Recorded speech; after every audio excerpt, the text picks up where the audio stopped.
మంచిది. ఇదేనా ముఖ్యమైనది? ధన్యవాదాలండి. అవునండి. సరే, మంచిది. అవి అక్కడ తిరిగి పరావర్తనం అవటం నేను చూస్తూ ఉన్నాను. స్నేహితులారా, ఉదయ వేళ శుభోదయం. వెనుకక్కడ మంచిగా వినగలుగుతున్నారా? అది దాని ఆపినది. ధన్యవాదాలు. ప్రశంసదగిన సాక్ష్యాలు విన్న తర్వాత ఈ వేదిక యొద్దకు ఇక్కడికి వచ్చుట నిజంగా ఈ ఉదయము ధన్యకరమైన వ్యక్తినవుతున్నాను. ఈ ఉదయం మనం ఆనందించడానికి, ఆశీర్వాదం తెచ్చుట కొరకై వారు ఏమి చెప్పారో మరి కొద్దిగా పెట్టుటకు ప్రయత్నించుట నాకు ధన్యమవుతున్నది. వారిలో కొందరు, సరేనండి, అది బాగుందా? ఇక్కడున్న వారిలో కొందరితో వారు ఎలా మాట్లాడిండిరో, ఇక్కడున్న ప్రతి ఒక్కరూ నిజంగా తేజోవంతమైన ప్రశస్తమైన సాక్ష్యమును కలిగి ఉన్నారు. ప్రభు కొరకైన ఆ మంచి సాక్ష్యములు ఎంతో శ్లాఘింపదగినవి. ఇప్పుడు మనము వాక్యమును సమీపించనున్నాము. ఈ వారము ప్రజలు నా మాట వినటానికి 2-3 గంటలు కూర్చోకూడదని నా హృదయంలో నేను తీర్మానించుకున్నాను. స్నేహితులారా, అదెందుకు అని నేను చెప్తాను. నేను విధిలేని పామరుడను. నేను ప్రేరేపణ వలన మాత్రమే నేను మాట్లాడుతాను. విద్య కలిగిన ఒక మనుష్యుడు, అతడు ప్రేరేపించబడ వాడవుతాడు కూడా. అయితే అతడు మాట్లాడుచున్నది అతని యొక్క పాండిత్యం వలన అతడు వివరించగలుగుతాడు. అతడు దేన్ని గురించి మాట్లాడుచున్నాడో ప్రజలు ఎరుగునట్లుగా మాటలు గీయగలుగుతాడు. విద్య లేకుండా ప్రకృతి యొక్క గురుతులు తీసుకుని నాకున్న ప్రేరేపణ చేత వివరిస్తాను. జనులు దాన్ని విపులంగా అర్థం చేసుకుంటానికి కొన్నిసార్లు ఎంతో కఠినమవుతున్నది. అదే పద్ధతిలో, అదే విధముగా బైబిల్లో దేవుడు చేసినది నేను కనుగొనే వరకు దాని గురించి నేను చాలా ఆందోళన చెందుట మనము కనుగొంటున్నాము. మనము గమనిద్దాము. బాప్తిస్మిచ్చి యోహాను వలె అతని యొక్క విద్యను గూర్చి ఎటువంటి వివరణ మనకు లేదు. తరువాత అరణ్యములో నుండి అతడు వచ్చిన తరువాత అతని సభతో, ఆనాటి సంఘముతో అతడు మాట్లాడ ప్రారంభించాడు. అతడది ఎలా ఉచ్చారణ చేశాడో మనం గమనిద్దాం. అతడన్నాడు, సర్ప సంతానమా. చూశారా? అది అతడు వినియోగించినది అడవి మరియు ప్రకృతి. మరో మాటల్లో, కదలుతున్నా, తొందర చేయుచున్నా మరియు మోసము చేయుచున్నా అని. ఇంకొకరు మరొక మాటను తీసుకురాగలడు. మోసగాడు అని చెప్తాడు, లేదా అది తెలియచేటుకు ఇంకో మాటను అతడు వాడుతాడు. అయితే యోహాను సర్పము అను మాటను వాడాడు. అతడు మాట్లాడిందేదో అందరూ అర్థం చేసుకున్నారని నేను తలస్తున్నాను. కాబట్టి అతడు చెప్పాడు, మేము దీనికి సంబంధించిన వారము, మేము దానికి సంబంధించిన వారము అని మీలో మీరు తలంచవద్దు. ఎందుకనగా దేవుడు ఇక్కడ ఉన్న ఈ రాళ్ల వలన చేయ సమర్థుడు అని మీకు చెప్తున్నాను. చూశారా? ఏదో మరో గొప్ప వారి వలన కాదు, ఈ రాళ్ల వలన దేవుడు చేయ సమర్థుడు. ప్రకృతిలో అతడు దానిని వ్యక్తపరిచాడు. ఇంకా గొడ్డలి చెట్టు వేరున పెట్టబడి ఉన్నది. ఒక విద్యావంతుడైన మంచి సహోదరుడు అదే ప్రేరేపణతో ఆయన నిర్మూలము చేయును అని చెప్పవచ్చును. ఇతడు చెప్పాడు, గొడ్డలి చెట్టు వేరున పెట్టబడి ఉన్నది అని. అది దానిని ఎలాగైనా నిర్మూలము చేస్తున్నది. గమనించారా? అది అలాగని అతనికి తెలుసు. అతడు అలాగూ ఆ వివరణ ఇచ్చిన్నాడు. ఎందుకనగా బహుశా ఎటువంటి విద్య అతనికి లేదు. ఒక క్షణం మనం తల్ల వంచుకుందాము. ప్రార్థన కొరకైన విన్నపాలు నా యొద్ద ఉన్నవి. అదే నా పరిచర్య, రోగుల కొరకు ప్రార్థన చేయుట. ఇక్కడ నా యొద్దన్న కొన్ని విన్నపాలు ఉన్నవి, చాలా ప్రాముఖ్యమైనవి. ఇక్కడ చాలా ఉన్నవని నాకు తెలుసు. ఈ ఉదయం కొన్ని జ్ఞాపకం చేసుకోవాలన్నట్లయితే, సరే, దేవుని వైపు మీ చేతులు పైకెత్తినట్లయితే నేను అని చెప్తూ మనం ప్రార్థిస్తున్నప్పుడు మీ విన్నపాలు పట్టుకోండి. పరలోకపు మా తండ్రి, ఈ విన్నపాన్ని అడుగుటూ నీ పరిశుద్ధమైన బిడ్డయగు ప్రభువైన యేసు నామము ద్వారా నీ పరిశుద్ధతను మేము సమీపిస్తున్నాము. వారి యొక్క విన్నపాలు వ్రాసిన ప్రతి ఒక్కరివి నా చేతిలో ఇక్కడ నేనుంచుకుని ఉన్నాను. ప్రత్యేకించి ఆ ప్రమాదములో నలిగిపోయిన ఈ సహోదరుని అందమైన యవన కుమార్తె ప్రభువా, ఆ బిడ్డ కొరకై నేను ప్రార్థన చేస్తున్నాను. మిగతా విన్నపాల కొరకు నేను ప్రార్థిస్తున్నాను. ఇప్పుడు మాకెవరైతే రహస్యంగా ఉన్నారో చేయి 10 పైకెత్తిన మాత్రము ఒక్కరే మాత్రమే.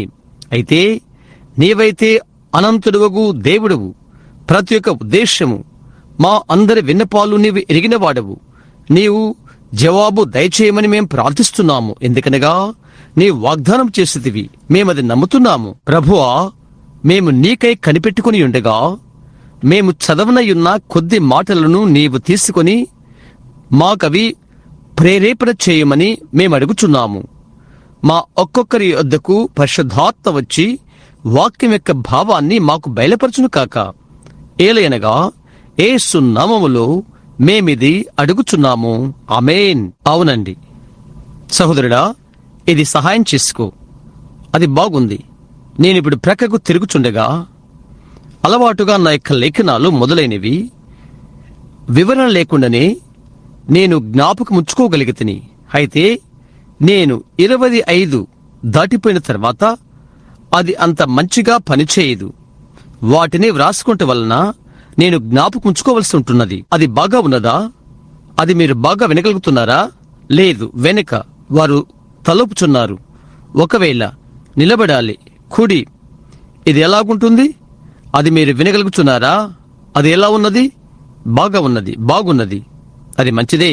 ఇప్పుడు యెషయా 42:1-7 మరియు మత్తయి 4:15-16 వరకు కూడా వాటి వైపు మీ గమనమును ఆహ్వానించుటకు ఆశిస్తున్నాను. ఇదిగో, నేను ఆదుకును నా సేవకుడు, నేను ఏర్పరచుకునినవాడు, నా ప్రాణమునకు ప్రియుడు. అతని యందు నా ఆత్మను ఉంచియున్నాను. అతడు అన్యజనులకు న్యాయము కనపరచును. అతడు కేకలు వేయుడు, అరవడు. తన కంఠస్వరము వేతిలో వినబడనీయడు. నలిగిన రెల్లును అతడు విరువడు. మకమకలాడుచున్న జనపనార వత్తిని ఆర్పడు. అతడు సత్యం అనుసరించి న్యాయము కనపరచును. భూలోకమున న్యాయము స్థాపించు వరకు అతడు మందగిలడు, నలుగుడు పడడు. ద్వీపములు అతని బోధ కొరకు కనిపెట్టును. ఆకాశములను సృజించి వాటిని విశాలపరచి భూమిని అందులో పుట్టిన సమస్తమును పరచి దాని మీదనున్న జనులకు ప్రాణమును దానిలో నడుచు వారికి జీవాత్మను ఇచ్చుచున్న దేవుడైన యెహోవా ఇలాగూ సెలవిచ్చుచున్నాడు. గురుడి వారి కన్నులు తెరచుటకును, బంధింపబడిన వారిని చెరసాలలో నుండి వెలుపలికి తెచ్చుటకును, చీకటిలో నివసించు వారిని బందీ గృహములో నుండి వెలుపలికి తెచ్చుటకును, యెహోవానగు నేనే నీతి విషయములలో నిన్ను పిలిచి నీ చేయి పట్టుకుని ఉన్నాను.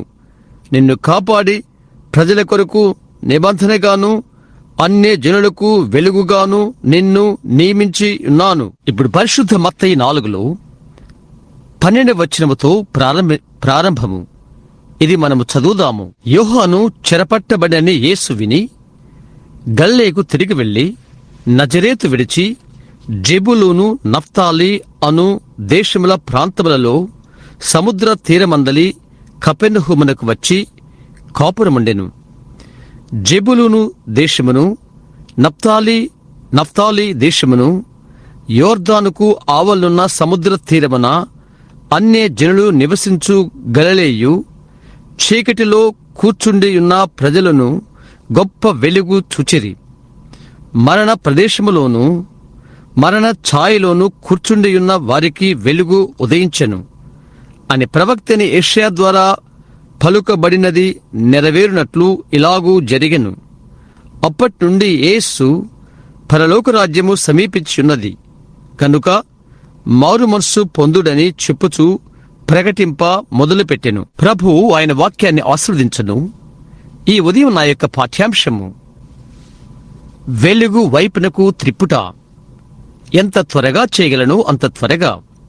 అది సుమారు 45 నిమిషాలు పడుతుంది. తద్వారా ఈ తదుపరి నియామకమునకు మీరు ఉన్నట్లుగా చేయదును. మిస్టర్ మ్యాక్ ఎనాలీ మీకు తెలుసా? అతను ప్రస్తుతము ఉన్నాడనుకుంటున్నాను. అతని యొక్క బండిని బయట నేను చూశాను. కొంతకాలం క్రితము ఇక్కడ ఆరిజోనాకు వేటకు వెళ్ళినప్పుడు నా మొదటి యాత్రల్లో మేము కూర్చున్నాము. మేము ఈ పిశాచాల నమ్మకము గల మూఢ విశ్వాసాల గల పర్వతం దగ్గర కూర్చుని ఉన్నాము. చాలా కాలం క్రింద దాన్ని గూర్చి విన్నాను. మూఢభక్తిని గూర్చి, ఈ పిశాచాలను గూర్చి అనేకములైన పురాతన కథలు నేను విన్నాను. మొట్టమొదట దానికై ఎదురు చూడటం నాకు జ్ఞాపకముంది. అది క్రితం ముందు దినం ఒక పెద్ద పిశాచి నీడ నాకు తూర్పున తగులుకొని ఉన్నది. అది పిశాచి మూఢ నమ్మకం. దానికి దగ్గరగా వారు ఎలాగూ వెళ్తారు? అది ఇండియా వారిని గూర్చి నేను విన్నాను. ఏ విధముగా వారు భయపడతారు అని విన్నాను. స్పానిష్ దేశస్థులు వారు బంగారం వెతకుడు కొరకై వెళ్ళినప్పుడు వారిని ఏ విధముగా బాధగా చూశారు అది విన్నాను నేను. అందులో దురాత్మలు నివాసము ఉండేవని వారు చెప్పారు. అదంతా నా యొక్క జిజ్ఞాసను రేకెత్తించినది. అయితే మొదటిగా పిశాచిని చూచుటకు నా దగ్గర కేవలము క్షణమాత్రం ప్రకాశించే లాంతరం మాత్రమే ఉన్నది. తర్వాత అంతవరకు నేను గమనించాను. కొద్దిసేపు తర్వాత అంధకారం పైన సూర్యుని యొక్క ప్రతాపము కదలుట మొదలుపెట్టినది. అది అలాగిన తర్వాత అది వెలుగు నుండి చీకటిని వేరు చేసినది. ఇంకా చీకటిని వెనుకకు త్రొక్కివేసినది. చివరకు అది ఆమె ఉన్నత స్థానానికి ఎక్కిపోయినది. పర్వత శిఖరానికి చేరినది. అది ఎలాగున్నదో అలాగూ భూతాన్ని చూయించాను. అది కాంతుల విరజమ్మి అది ఏమైనది అది చూయించినది. సూర్యుడు తన బలముతో దానిపైన ప్రకాశించగని నేను కలిగి ఉన్న మూఢ నమ్మకమంతా అన్ని పిశాచాలు, భయాలు మొదలగునవి పారిపోయినవి. ప్రకృతి సంబంధమైన వెలుతురులో ఈ భూమిని అన్ని వెలుతురులకు సూర్యుడు రాజయ్యున్నాడు. మనకెటువంటి కల్పితమైన కాంతులు, వెలుతురులు ఉండినను ఎంతగా ఘనమైన విద్యుత్ కిరణాలను మనం పుట్టించినను సూర్యుడు ప్రకాశిస్తే మిగతావన్నీ ఆరిపోతవి, కాంతి విహీనమవుతవి. అటువంటిదే దేవుని వాక్యానికి సంబంధించినది. దేవుని యొక్క వాక్యం ఉదయించినప్పుడు సమస్తమైన మూఢనమ్మకాలు, సంఘశాఖల మూఢభక్తులు తదితరమైనవి చెదిరిపోతవి. అది ఏమైనదో ఖచ్చితంగా చూయిస్తది. దేవుడు ఆదియందు వెలుగు కలుగుగాకని పలికాడు. వెలుగు మాత్రమే వచ్చినది. నిజమైన వెలుగు వచ్చినది. రాజు వెలుగు వచ్చినది. దేవుని వాక్యం వలన వచ్చినది. ఆదియందు దేవుడు చీకటి నుండి వెలుగును వేరు చేశాడు. జనములు దానితో, దీనితో లేక మరొక దానితో లేస్తారు. నమ్మకాలు పుట్టగలవు. కమ్యూనిజం, ఫాసిజం మరియు ఇతర నమ్మకాలు పుట్టగలవు. మూఢనమ్మకాలు, మతాచారాలు అది ఏమైనప్పటికీ అవి పుట్టుక రావచ్చును. అయితే బైబిల్ యొక్క రాజు వెలుగు లేచి వచ్చినప్పుడు మిగతా మూఢనమ్మకాలు మొదలైనవన్నీ అయితే గమనించుడి, అది అక్కడ ఉన్నదని మనకు తెలుసు. అయితే అది రుజువు చేయబడి వరకు, దాని యొక్క వెలుగును నిరూపించుకునే వరకు, అలాంటప్పుడు దానికి వ్యతిరేక్తముగా వాదించుటకు మనకు హక్కు లేదు. ఎందుకనగా ఇతరమైన వెలుతురులను అది మూసివేస్తుంది. యేసు చెప్పియున్నాడు, ప్రతి మనుషుని మాట అబద్ధమై ఉండును కాక నాదే సత్యము. ప్రతి మానవుల మాటలపైన ఆయన మాట ఆధిక్యత కలిగి ఉన్నది. అన్నిటి మీద, ఏదైనప్పటికీ అన్నిటి మీద ఆయన వాక్యమే వెలుగు. ఆదియందు అది దట్టమైన చీకటిగాను, కళా విహీనముగాను, అంధకారముతోనూ ఉన్నదని మనకు తెలుసును. ప్రపంచం చుట్టూ తిరుగుతున్నప్పుడు ఆయనకు వెలుగు కావాలని దేవుడు ఎరిగియున్నాడు. ఆయన యొక్క విత్తనం ఎప్పుడో భూమిలో ఉండిపోయినది. ఎందుకనగా ఆయనే అక్కడ నాటి ఉండెను. ఆ విత్తనం మొలకెత్తడానికి, ఆ విత్తనం బ్రతకటానికి ఆయనకు వెలుగు కావలసి ఉండెను. ఎందుకంటే అక్కడ విత్తనం ముందుగానే ఉండెను. ఆ విధముగానే అది ప్రతి యుగములోనూ ఉండెను. ప్రతి యుగములో, ప్రతి కాలములో ఏమి జరుగునో దేవుడు మనకు ముందుగా తెలియచెప్పెను. ఆయనకు అవసరమైన ఒకే ఒకటి, ఆ లేఖనం పైన ఆ కాలమునకు దానిని జీవింపు చేయు దేవుని వెలుగు యొక్క ప్రత్యక్షత.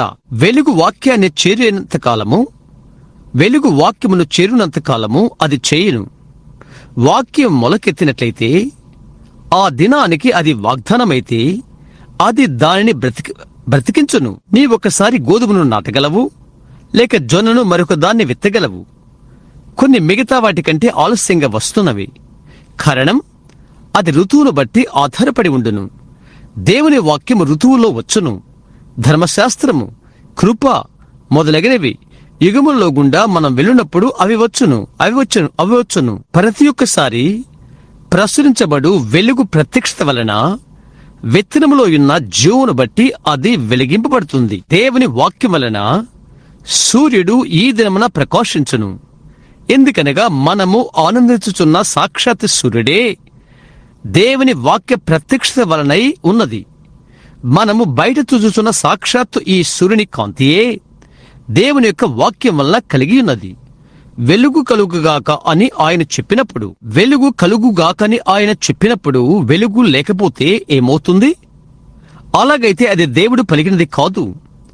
అది అక్కడ ఉండును కాక అని ఆయన చెప్పితే అది అక్కడ ఉంటున్నది. కనుక మనం ఇప్పుడు ఆనందిస్తున్న సూర్యుడు ఆదికాండములో దేవుడు పలికిన దేవుని వాక్యం యొక్క ప్రత్యక్షత అని మనము కనుగొనుచున్నాము. దినము యొక్క దేవుని వెలుగు ఆయన కుమారుడై ఉన్నాడని మనము గ్రహించుచున్నాము. ఒకటి SUN సూర్యుడు, ఇది SON కుమారుడు. బైబిల్ అయి ఉన్నది. ఆది యందు వాక్యముండెను, వాక్యము దేవుని యొద్ద ఉండెను, వాక్యము దేవుడై ఉండెను. హెబ్రీ 13:8 ఆయన నిన్న నేడు యుగయుగములు ఒక్కడే రీతిగా ఉన్నాడు. అది ఎల్లవేళలా దేవుని యొక్క వాక్యమై ఉంటున్నది. అది నోహవులో క్రీస్తు, అది మోషేలో క్రీస్తు, అది దావీదులో క్రీస్తు, తృణీకరించబడిన రాజు. అక్కడ 800 సంవత్సరాలకు పూర్వము పట్టణ వైపు చూచి దావీదు వలె క్రీస్తు తృణీకరించబడిన రాజై క్రీస్తు అక్కడ కూర్చొని పట్టణమును చూచి ఏడ్చెను. అది ఎల్లప్పుడూ క్రీస్తు యొక్క ఆత్మ. యేసుక్రీస్తు ద్వారా దేవుని ఆత్మ సంపూర్ణంగా దేవుని వాక్యం వలన ప్రత్యక్షపరచబడిను. వెలుగు ఆవల ఎటువంటి జీవము ఉండదు. వెలుగు ఉత్పత్తి చేస్తుంది. వెలుగు జీవమును ఉత్పత్తి చేయును. వెలుగుకు ఆవల ఎటువంటి జీవము లేదు. ప్రకృతి సంబంధమైనది, ఆత్మ సంబంధమైనది లేదు. ఉండవలసి ఉన్నది. దేవుని యొక్క వాక్యము ద్వారానే వెలుగు వచ్చును. దేవుని యొక్క వాక్యము ప్రత్యక్షమైనప్పుడు అది వెలుగవుతున్నది. దేవుడు అన్ని విత్తనాలు నాటినట్లుగానే అది ఇక్కడ పడియున్న విత్తనము. ఎటువంటి వెలుతురు ఇక్కడ లేకముందు, ఎలాంటి జీవము ఇక్కడ లేకముందు, లేక ఏది లేకముందు మన యొక్క శరీరములు ఇక్కడ భూమిపైన ఉన్నవి. కాల్షియం, క్షారము, బూడిద ఉప్పు, ఇంధనము, బాహ్య వెలుతురు అదేదైనను భూమిని దేవుడు సృష్టి చేసినప్పుడు అవి ఇక్కడే ఉన్నవి. అది వెలుగులోనికి తేవటానికి ఆయన పలుకుబడిన వాక్యమే అది తీసుకున్నది. వృక్ష శాస్త్రమునకు, లేక చెట్ల ప్రాణమునకు, లేదా ఉన్న జీవము ఏదైనప్పటికీ వాటికి చేసినట్లుగా చేయుటకు ఆయన యొక్క వెలుగు లేకుండా ఏది జీవించదు. ప్రకృతి సంబంధమైనది లేక ఆత్మ సంబంధమైనది ఏదైనా జీవించదు. ఆయన వాక్యమే వెలుగు మరియు జీవమై ఉన్నది. అయితే ఆయన ఆ వెలుగును పంపి అది ప్రజలకు తెలియచేసినప్పుడు అప్పుడు అది తృణీకరించబడెను. అలాగైతే అది ఏంటి? అదే ఈ ఉదయవేళ మనం మాట్లాడగోరుచున్నది. ఈ వెలుగును తృణీకరించుట. వాటి ద్వారా అది పంపించబడగా అప్పుడు ఎలాగో తిరస్కరించబడినదో, ఇదిగో నా సేవకుడు, ఆయన యందు నేను ఆనందించుచున్నాను, ఆయన అన్యజనులకు వెలుగై ఉన్నాడు, ఆయన లోకములకు వెలుగై ఉన్నాడు, ఆయన లోకం యొక్క వెలుగై ఉండెను. అయితే ఆయన తిరస్కరించబడెను. అదే విషాదకరమైన విషయం. దేవుడు ఆయన వెలుగును ప్రత్యక్షపరచుననేది ప్రతి ఒక్కసారి దాని స్థితిని అది నిర్ధారించెను. లోకము ఆ వెలుగును తిరస్కరించినది. ఎందుకని? అది సాక్షాత్తు బైబిల్లో వ్రాయబడి ఉన్నది. ప్రతి కాలము కొరకు దేవుడు ఆయన వాక్యమును ఎంతో భాగించిన్నాడు. ఆ వాక్యమును ప్రత్యక్షపరచుటకు ఆయన ఎప్పుడు కూడా ఒకరిని పంపును. యేసు ఆయన మెస్సయ్యగా వచ్చునని 4000 సంవత్సరాల వరకు ప్రవచించబడెను. ఆయన వచ్చినప్పుడు మెస్సయ్య యొక్క ప్రతి వాగ్దానమును ఆయన రుజువు చేశాడు. అయినప్పటికీ లోకంలోని ప్రజలు, సంఘములో మొదలైన వారందరూ ఆయన గూర్చి ఏమీ ఎరుగరు. కారణం, ఇది ఎరుగుటకు కొన్ని విషయాలు వారిని నిలుపు చేసినవి. మనము ప్రకృతి సంబంధమైన భాగమును తీసుకుందాము. ఇక్కడ జన్మించిన ఒక మనుష్యుడు దేవుడు తన కొరకై ఏది సృష్టించాడో సూర్యుని యొక్క వెలుగులో నడుచుటకు. మొదటి విషయం ఏదో తెలుసా? కళ్ళు మూసుకుని గదిలోకి పరిగెత్తుతాడు, తలుపు మూసుకుంటాడు, తెరలాగుతాడు. సూర్యుడు ప్రకాశించుచున్నాడని గుర్తించుటకు తిరస్కరిస్తాడు. మంచి తరుణాలను తిరస్కరిస్తాడు. హెచ్చరిక కిరణాలను, వాటి యొక్క జీవమిచ్చు వనరులను తిరస్కరిస్తాడు. అతడు ఎక్కడికి వెళ్ళవలెనో, అతడు ఎక్కడి నుండి వచ్చెనో అవి చూడగలుగుటకు విరజిమ్మిన వెలుగును అతడు తిరస్కరిస్తాడు. అది అతడు ఉపేక్షిస్తాడు. తెరలు అడ్డంగా లాగి లేదా వసారాలోకి పరిగెత్తుకుని పోయి ప్రత్యేక చోట వెలుతురును నిలుపు చేసి సూర్యుడు ప్రకాశించుట తిరస్కరిస్తే ఆ వ్యక్తిలో మానసికమైనది ఒకటి లోటు ఉన్నది. ఎవరికైనా అది తెలుసు. ఆ వ్యక్తిలో ఒక తప్పున్నదని ఒక ప్రకృతి మనస్సు చెప్పగలదు. ఒకటి అతనికి జరిగినది. అతని తర్క వితర్కములు అతడు పోగొట్టుకున్నాడు. మనము జీవించుచున్న ఘడియలు అలాగే ఆ విధముగానే ఉన్నవి. ఒక మనిషి ఒక విధమైన క్షమాపణతో తన్ను తాను కప్పుకుంటున్నాడు. నిజంగా సువార్త వెలుగును ఈ దినమున అది ప్రకాశించటను గుర్తించుటకు కప్పుకుంటున్నాడు. ఒక వ్యక్తి దాన్ని ఆ విధముగా బాహటంగా తిరస్కరించి ఒక దానిలోనికి వెళ్లిపోయి అడ్డంగా గుడ్డను లాక్కుంటే అది నేను నమ్మను అని చెప్తే ఆ వ్యక్తిలో ఒక పొరపాటు ఉంటున్నది. దాన్ని చేరుకుంటానికి మరో మార్గం లేదు. ఒక పొరపాటున్నది. అతనికి ఒకటి జరిగినది. ఆ దినమున అది ఎక్కువగా ఉండుట మనం చూస్తున్నాము. ఇప్పుడు యేసు ఆత్మ ప్రేరితమైన ప్రవక్తల అందరి సాక్ష్యము లై ఉండెను. ఆయన కాలముకై ప్రవచించబడిన అన్ని ప్రవచనాల వెలుగులోనికి వచ్చినవి ప్రవచనాలు. ఆయన్ని గూర్చి ప్రవచింపబడిన బైబిల్లో ఉన్న వాక్యం యొక్క ప్రతి కురువొత్తుని ఆయన వెలిగించాడు. కన్య గర్భవతి అయి ఆమె అలాగే జరిగినది. అవునా? ఆలోచనకర్త, సమాధానకర్తకు అధిపతి, బలవంతుడిగా దేవుడు, నిత్యుడగు తండ్రి అని ఆయనకు పేరు పెట్టబడెను. ఆయన అదే అయి ఉండెను. గుడ్డివారి కనులు చూచును. వారు చూశారు. ఆయన గురించి ప్రవచింపబడిన ప్రతిది ఆయన భూమి మీదికి వచ్చినప్పుడు జరిగినది. ఎందుకని ప్రజలు అది చూడలేకపోయారు? ఇప్పుడు మనకది వింతగా అగుపిస్తున్నది. ఎందుకనగా మనము తిరిగి వెనుక దర్శనపు అద్దములో చూచుచున్నాము. అయితే మీకెవరికైనా తెలుసా, ఆ విధముగా వెనుకకు చూస్తూ నీవున్నట్లయితే నువ్వు పగిలిపోతావు. మన ముందున్నది మనం చూద్దాం. అదే వారు చేయుచున్నది. అది వారు చేయుటకు కారణమేదనగా, ఎందుకనగా వారు మరి యొక్క వెలుగు యొక్క తలుకులో ఆడంబరమైన ప్రకాశతలో వారు జీవించారు. మరి ఒక దినపు ఆడంబరపు ప్రకాశతలో వారు జీవించరి. స్నేహితులారా, అది నేటి ప్రపంచంలో ఉన్న సంగతి అని నేను నమ్ముతున్నాను. ఎందుకనగా మరొక దినపు వెలుగు ప్రకాశత ఆడంబరపు తలుకులో మనం జీవించుటకు ప్రయత్నము చేయుచున్నాము.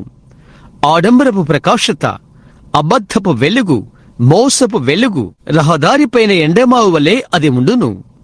మనం దారిని వెళ్తూ ఎండమావిని చూస్తాము. అది సూర్యుని యొక్క తప్పుడు భావన లేదా భావితం. నీవు అక్కడికి వెళ్ళిన తర్వాత అది వస్తువును ఉత్పత్తి చేయది, కానీ ఒక తప్పుడు అవుతుంది. ఎందుకనగా నీవు సూర్యుని యొక్క ఆడంబరపు కాంతిలో నీవు నడవ్వు. ఎందుకంటే అది ఒక ఎండమావి. ఎల్లప్పుడూ అక్కడ ఏమీ ఉండదని అది చూయిస్తుంది. యేసుక్రీస్తు నిన్న నేడు యుగయులు ఒక్కడి రీతిగా లేడని ప్రజలు చెప్పుడుకు ప్రయత్నం చేస్తే వారు నిన్ను ఎండమావిలోకి నడిపించుచున్నారు. అంతే. అటువంటి ఒక సంఘములోనికి నీవు చేరినా, ఒక నిలువెచ్చని మూడు సిద్ధాంతంలోకి నీవు కలిసిపోయినా, అటువంటి ఒక దానిలోకి అక్కడ ఏమీ ఉండదు.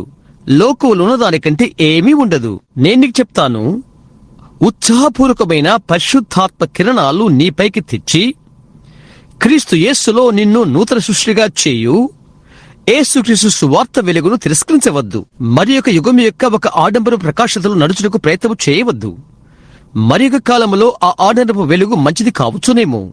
అది ఒకవేళ వారికి మంచిది కావచ్చును. మన ప్రభు అయిన యేసు దినమున అది అలాగు రుజువు చేసినది. ఆ దినమునకు ఆయన లేఖన సంబంధమైన వెలుగయుండెను. ఆయన వెలుగయుండెను. ఆయన భూమిపైకి వచ్చి వాగ్దాన వాక్యమును ప్రత్యక్షపరచే వరకు ఆయన వెలుగు కాదు. ఆయన అక్కడ ఈ విధముగా చెప్పాడు. మీకు తెలుసా, యోహాను మండుచుండు వెలుగై ఉన్నట్లుగా, యోహాను మండుచు వెలుగుచున్నట్లు నిన్న వెలుగై ఉండెను. కొంతకాలము అతని వెలుగులో నడుచుటకు మీరు ఆనందించిదరి. నిజం, యోహాను అతని జన్మకు ముందుగా 712 సంవత్సరాలకు పూర్వమే యెషయా చేత ప్రవచింపబడెను. అరణ్యములో కేకవేయ ఒకని శబ్దము అని. మరియు ప్రవక్తల్లో ఆఖరి వాడైన మలాకి అతని రాకకు ముందు 400 సంవత్సరాలకు పూర్వము 3వ అధ్యాయం మలాకిలో చెప్పియున్నాడు, ఇదిగో మార్గమును సిద్ధపరచుటకు నా దూతను నీకు ముందుగా పంపుదును అని. ఇక్కడ యోహాను భూమి మీద వ్రాయబడిన వాక్యము బ్రతుకున్నట్లుగా చేయుచున్నాడు. అరణ్యములో కేకవేయి ఒకని శబ్దము అతడు. ఇంకా మెస్సయాకు ముందు మార్గమును సిద్ధపరచు వాడైయున్నాడు. యేసు చెప్పినాడు, అతని వెలుగులో నడుచుటకు మీరు ఆనందించితడి. ఎందుకనగా అతడు వెలుగు, మండుచు ప్రకాశించున్న వెలుగు. యోహాను అతడన్నాడు, నేను తగ్గవలసి ఉన్నది, నా వెలుగు ఆగిపోవలసి ఉన్నది. కారణం ఎందుకని? నన్ను గూర్చి ప్రవచనము చెప్పబడినట్లుగా నా సమయమునకు నేను పరిచయం చేసి తిని. ఆయన మాట వినుడి, ఆయన వెంబడించుడి. ఆ దినమున అది బ్రతికెను, దీనిని అది రుజువు చేసెను. ఇప్పుడు యూదులు వారు నిజమైన వెలుగును ఆరాధించుచున్నారని వారు అనుకున్నారు. వారు త్రోసిపుచ్చిన లేక నెట్టివేసిన ఇదే దేవుని వారు ఆరాధించుచున్నారని వారు తలంచుచున్నారు. వారు ఆరాధన చేయుచున్నారని అనుకునుచున్న వారే సిలువేస్తున్నారు. వారు ఆరాధన చేయుచున్నారనుకును ఆ దేవునే ప్రజల యొద్ద ఆయన హేళన చేయుచున్నారు. అదే దేవుని అపహాసం చేయుచున్నారు. వెలుగును తెచ్చుట కొరకై నేను దీన్ని గౌరవ భయములతో చెప్పనా? ఎందుకనగా కొద్దిసేపటి క్రితమే మన సహోదరుడు చెప్పినట్లుగా మనమనుకున్న దానికంటే ముందుగా మనము జీవిస్తున్నాము. ఈ దినాలలో ఒకానొక రోజు ఒకటి జరుగుతుంది, అది ఆలస్యమైపోయినది. ప్రజలు వారేమి చేయుచున్నారో అది ఎరుగకనే మృగం యొక్క ముద్రను వారు స్వీకరిస్తారు. గుడ్డివారు గుడ్డివారిని నడిపించెదరు, వారందరూ గుంటలో పడతారు. యేసు చెప్పాడు, మనము అనుకున్న దానికంటే ముందే మనము జీవించుచున్నాము. వారేమి చేయుచున్నారో ఎరుగకనే అనేక మంది నమ్మకస్తులు దానిని వెంబడించెదరు. అయితే వెలుగు, సువార్త వెలుగు ప్రకాశించుతున్న ఘడియలో అది యేసుక్రీస్తు పునరుద్ధాన శక్తితోనూ, యేసుక్రీస్తు నిన్న నేడు యుగాలు ఒక్కడే రీతిగా ఉన్నాడు అని ఆయన ప్రత్యక్షత చేసుకొనుచున్న ఘడియలో ఆసన్నమైనది. ఏ దినానికి దాన్ని ఆయన పంపించున్నాడు. ఈ దినమునకు ఆయన వాగ్దానం చేసినవి ఈ దినముననే జరగవలసి ఉన్నవి. సంఘము దాన్ని అంగీకరించకపోతే అబ్రహామునకు దేవుడు ఈ రాళ్ల వలన పిల్లలు పుట్టించగలడు. ఆయన వర్తమానమును ఆయన తీసుకెళ్ళను. ఎందుకంటే అన్ని వేళలా ఆయన అలాగే చేశాడు. అన్ని వేళల్లో ఆయన అలాగనే చేయును. వెలుగులో నడుచుచున్నామని అనుకునేవారు పితరుల ఆచారాలలో మొదటి విషయమేంటో తెలుసా?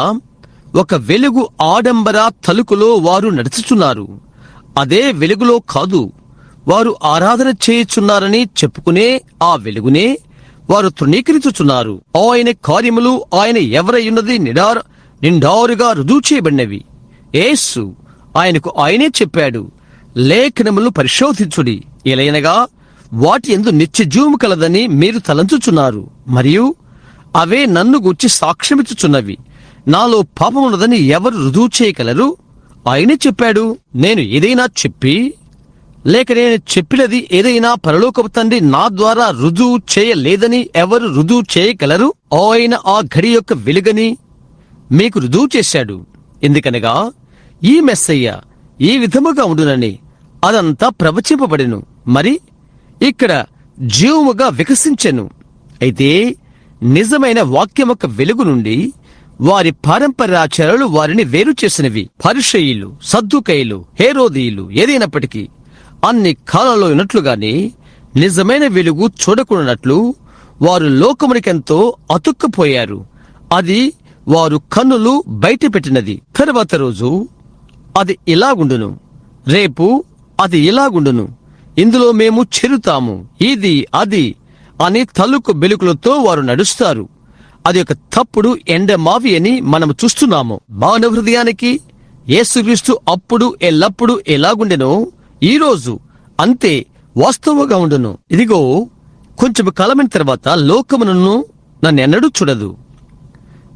లోకం యొక్క క్రమము నన్ను ఎన్నడూ చూడదు. కాస్మోస్ అయినను మీరు నన్ను చూతురు. ఏలైనగా నేను మీతోనూ మీలోనూ యుగపర్యంతరము ఉందును. నేను చేయు కార్యములు మీరును చేతురు, వీటికంటే గొప్పవే చేతురు. ఎందుకనగా నేను నా తండ్రి యొద్దకు వెళ్ళుచున్నాను. ఈనాటి ఘనమైన వాగ్దానము లోకం ఎంత గుడ్డిగా ఉంటుందో అంత గుడ్డిగా ఉంటుంది. అయితే మీరు నన్ను చూతురు అను ఘనమైన వాగ్దానము అక్కడ ఉన్నది. అదే ఈ రోజు మనం పొందుకొంటుకు ప్రయత్నించున్నది. సంపూర్ణ సువార్తనగా అర్థం యేసు క్రీస్తు యొక్క పునరుద్ధాన శక్తిని మరియు ఆయన వాగ్దానం యొక్క సంపూర్ణతను వ్యక్తపరచుట. తద్వారా పరిశుద్ధాత్మ ఈ సంగతులను రుజువుపరిచి దేవుడు వాగ్దానం చేసింది సరిచేయును. అది ఆయన చేయును. అవునండి, దేవుని యొక్క వాక్యం వలన మరియు ఆయన చేయు కార్యముల ద్వారాను సమగ్రంగా రుజువు చేయును. అయితే వారిలో ఎవ్వరూ అది నమ్మటకు ఇష్టపడలేదు. ఆయన వెలుగును రుజువు చేయుట వాక్యమయుండెను. వాక్యము దాన్ని చెప్పుచున్నది, లేఖనములు పరిశోధించుడి అని. అయితే వారు నివసించుచున్న వారి ఆచారములు మరి యొక్క కాలపు తలుకు బెలుకులు. వారన్నారు, మేం మోషేను నమ్ముచున్నాము. మేము నమ్మినది మోషేను. నీవు ఎక్కడి నుంచి వచ్చిదివో మాకు తెలియదు. నీ విద్యను నీవెక్కడ పొందావు? నీవు ఇదని ఏది రుజువు చేయగలదు? వారు బైబిల్ మాత్రమే చదివినట్లయితే ఆయన ఎవరై ఉన్నది ఆయన కార్యములే రుజువు చేయును. వారు దాన్ని చదువుచున్నారు, అయితే దాన్ని వారు చూడలేకున్నారు. నా కార్యములు నన్ను గుర్తింప చేయుచున్నవి. ఒక మనుష్యుడు అతని యొక్క యోగ్యతల బట్టి తెలియబడును. దేవుని వాక్యము చేత అతడు పంపబడితే, దేవుని వాక్యముతో పంపబడినట్లయితే దేవుని వాక్య యోగ్యతలను బట్టి తెలియబడును. ప్రతి కాలములో అలాగే, అది ఎల్లప్పుడూ అలాగే ఉండును. నిన్నటి దినపు వెలుగు వల్ల మనము జీవించలేము. గత దినపు వెలుగు చరిత్ర అవుతున్నది. దాన్ని గురించి మనకేమీ తెలియదు. నిన్న ప్రకాశించిన సూర్యుని ప్రకాశం వలన ఈ దినమున నీకు వేడి తగలదు. అదే ఈరోజు సంఘాల యొక్క పరిస్థితి. అదే ప్రజల యొక్క సంగతి. నిన్న ఏమి జరిగిందో దాని ద్వారా ప్రజలు జీవించే ప్రయత్నం చేస్తారు. నీకు పూత పూసిన అగ్ని వల్ల వేడి కలగదు, నిజంగా కలగదు. అందులో వేడి ఉండదు. నిన్నటి సూర్యునిలో వేడి ఏమీ ఉండదు. ప్రకృతి సంబంధంగా కోత వృద్ధి చెందుడు కొరకై, గింజ ముదురుడుకై సూర్యరశ్మి భూమిపైకి పంపబడుతున్నది. ప్రతి దినము క్రొత్త సూర్యుని తీసుకుని వస్తుంది. ఈ దినం ప్రకాశిస్తున్న సూర్యుడు కెనడాలో గోధుమను పైకి తెస్తున్నాడు. అదే సూర్యుడు అంతకంటే సూర్యుడు కాకపోతే, అంతటి కానట్లయితే ఈ జూలై ఆగస్టుల్లో గింజను అది పరిపక్వత చెందనివ్వదు. అదెంతో బలమైనదిగా శక్తివంతమైనదిగా ఉండవలసి ఉన్నది. విత్తనము తీసుకుని వచ్చుటకై ప్రతిదినము అది ఎదుగుతుంది, ముదురుతుంది. గింజ అది పరిపక్వత చెందుట మొదలుపెట్టగానే విత్తనం పుట్టుకొస్తుంది. ఆ విత్తనములో అలాగే నిలబడినట్లయితే అది విత్తనాన్నే కడుతుంది. ప్రతిరోజు దాని చుట్టూనున్న పొట్టు, కొంత క్షారము అందులోకి మరి ఏదిపోయినప్పటికీ సూర్యుడు అధికమైన కొలది గింజ కట్టుకుంటుంది. అయితే ఆగస్టులో ప్రకాశించే సూర్యుని తీసుకో, ఈ దినమునున్న గోధుమపై దాన్ని పెట్టు, దాన్నది చంపుతుంది. ఖచ్చితం, నీవు దాన్ని చేయలేవు. అది తప్పక తన ఋతువులో రావలసి ఉన్నది.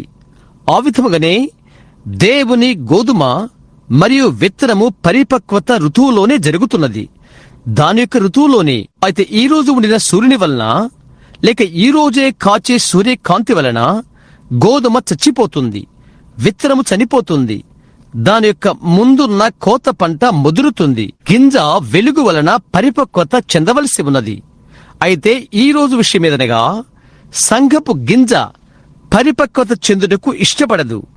అది వెనుక మూడి కాలంలో షాంకి, ఫిన్నే, నాక్స్, కాల్విన్ కాలములలో నిలబట్టకు ఇష్టపడుతుంది. వారు మంచిదే, వారు కాలం యొక్క వెలుగై ఉండేది. ఇదైతే మరొక గడియ, ఇది మరొక దినము. ఇది సువార్త యొక్క పురోగభివృద్ధి.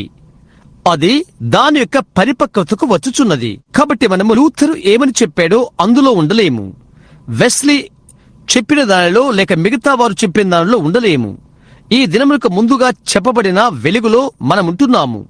మనము 7వ సంఘ కాలంలో ఉన్నాము. 3-4 సంఘ కాలాలు కాదు. గింజ అది తీసుకుంటానికి స్థితి కలిగి ఉండాలి. అది అలాగ కాకపోతే అది పడిపోతున్నది. దాని అర్థం ఏమీ లేదు అని. గింజ వెలుతురులో వెళ్ళినట్లయితే వెలుగుతోనే పరిపక్వత చెందుతుంది. కనుక సంఘం ప్రతి ఒక్క కాలం యొక్క రొట్టెను తీసుకుని రావాల్సి ఉన్నది. యేసు ఆజ్ఞించినట్లుగా దేవుని నోటి నుండి వచ్చు ప్రతి మాట వలన మనుషుడు జీవించును. మనకు అవసరమైన రొట్టె బైబిల్ గ్రంథమందున్నది. అది దేవుని ప్రణాళిక యొక్క సంపూర్ణమైన ప్రత్యక్షత. అది యేసుక్రీస్తు యొక్క సంపూర్ణమైన ప్రత్యక్షత. మనము దానికి ఏదియు కలపకూడదు, దాని నుండి ఏదియు తీసివేయకూడదు. ఎవరు అలాగు చేసినను అతని పేరు జీవగ్రంథము నుండి తీసివేయబడును. దీనికి మనమెవరూ మూఢ విశ్వాసము కలపనవసరం లేదు. అది ఎలాగ ఉండవలెనో అలాగే అది వ్రాయబడినది. దానికి మనమేది కలపము, అందులో నుండి ఏది తీసివేయము. అది ఉన్నరీతిగానే బోధిస్తాము, మరియు దేవుడు దాన్ని రుజువు చేయును. ఆయన వాగ్దానం చేసిన ప్రతి వాగ్దానము అది ఉన్నట్టుగానే ఆయన రుజువు చేయును. మనం అందులో ఉండి తీసివేయకూడదు, దానికి కలపకూడదు. అది ఉన్నట్లుగానే వదిలివేయము. అయితే మీరు చూచితరా, అక్కడ ఆ దినమున ప్రజలు ఉండుట మనము చూచుచున్నాము. తిరిగి ఆడంబరమైన తలుకు బిరుకులతో ఉండుటకై ప్రయత్నించుట. ఏ విధముగా గోధుమ లేక గోధుమ పంట పరిపక్వత చెందునో ఆ విధంగా సంఘము పరిపక్వత చెందవలసి ఉన్నది. మనుషులు టువల మాత్రము కాదు జీవించున్నది, అయితే దేవుని వాక్యం వలన, జీవపు రొట్టె వలన జీవించును. వాక్యం నుండి కొంత భాగము చేత కాదు, ప్రతి కాలములోనూ దేవుని యొక్క ప్రతి మాట వలన బ్రతుకును. కేవలం అలాగే ఉండిపోయి ఎల్లప్పుడూ చిక్కుడు గింజలు, ఉర్లగడ్ల మాత్రమే తినుచూ ఉండవద్దు. దాంతో మరికొన్ని తినవలసి ఉన్నది. ఆయన ప్రజల ముందు పెట్టబడిన దేవుని ఘనమైన భోజనపు విందు నిండు పద్ధతిలోకి మనము వెలుచున్నప్పుడు అది పరిశుద్ధాత్మక శక్తి. దాన్ని గూర్చి ఆనందించుట, అనుగ్రహించబడిన బలము, శక్తి యందు ఆనందించుట. నేను చేయి కార్యములు మీరు చేయుదురు, ఎందుకనగా నేను జీవించుచున్నాను గనక మీరు జీవించుదురు. ఆయన సంఘానికి యేసు చేసిన వాగ్దానములు, ప్రజలు ఇంకా గతించిపోయిన మరొక కాలంలోని ప్రజలు తిరిగిపోవుట మనము చూచున్నాము. లూథర్ కాలమది ఘనమైన కాలము. అతడు కథోలిక సంఘం యొక్క తప్పిదాన్ని చూశాడు. అతడు సంసర్గమును చూచాడు. అది ఆ యవ్వన పూజారి, అది తప్పని అతడు చూశాడు.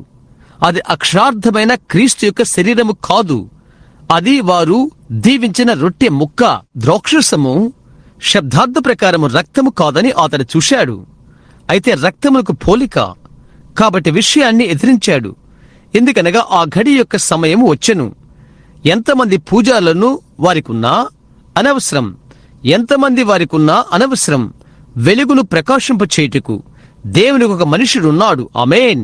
నీతిమంతుడు విశ్వాసమూలముగా జీవించును, దాన్నతడు అంగీకరించాడు. అతడు లూథర్ కాలపు వెలుగు ప్రకాశింపచేసెను. అదేం తర్వాత అది దాని కాలమును విడిచెను. సంఘము దాని పాపమును వదులుకొని పవిత్రత పరచబడవలసిన మరొక సమయం వచ్చెను. వెనువెంట జాన్ వెస్లీ వచ్చాడు. అతడు ఆంగ్లికన్ సంఘానికి సంబంధించిన వాడు.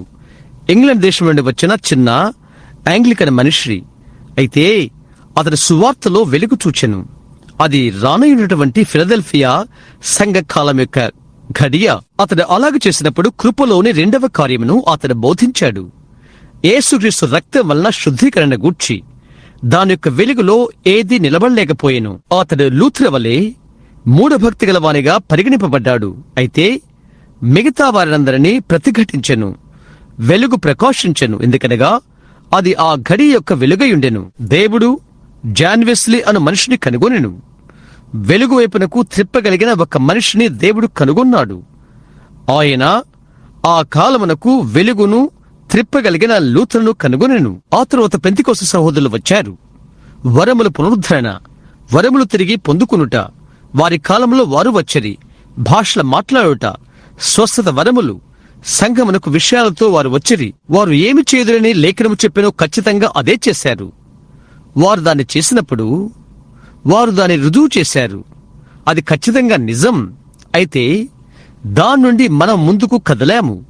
మీకు తెలుసా, మనం పెళ్లి కుమార్తె సమయమందు, ఎన్నిక సమయమందు మనము ఇందుమని వారు చెప్పిన పెళ్లి కుమార్తె సమయమందు మనమున్నాము. పసరు పురుగు తినివేసిందంతా యోవేలు 2:28లో చెప్పబడినది.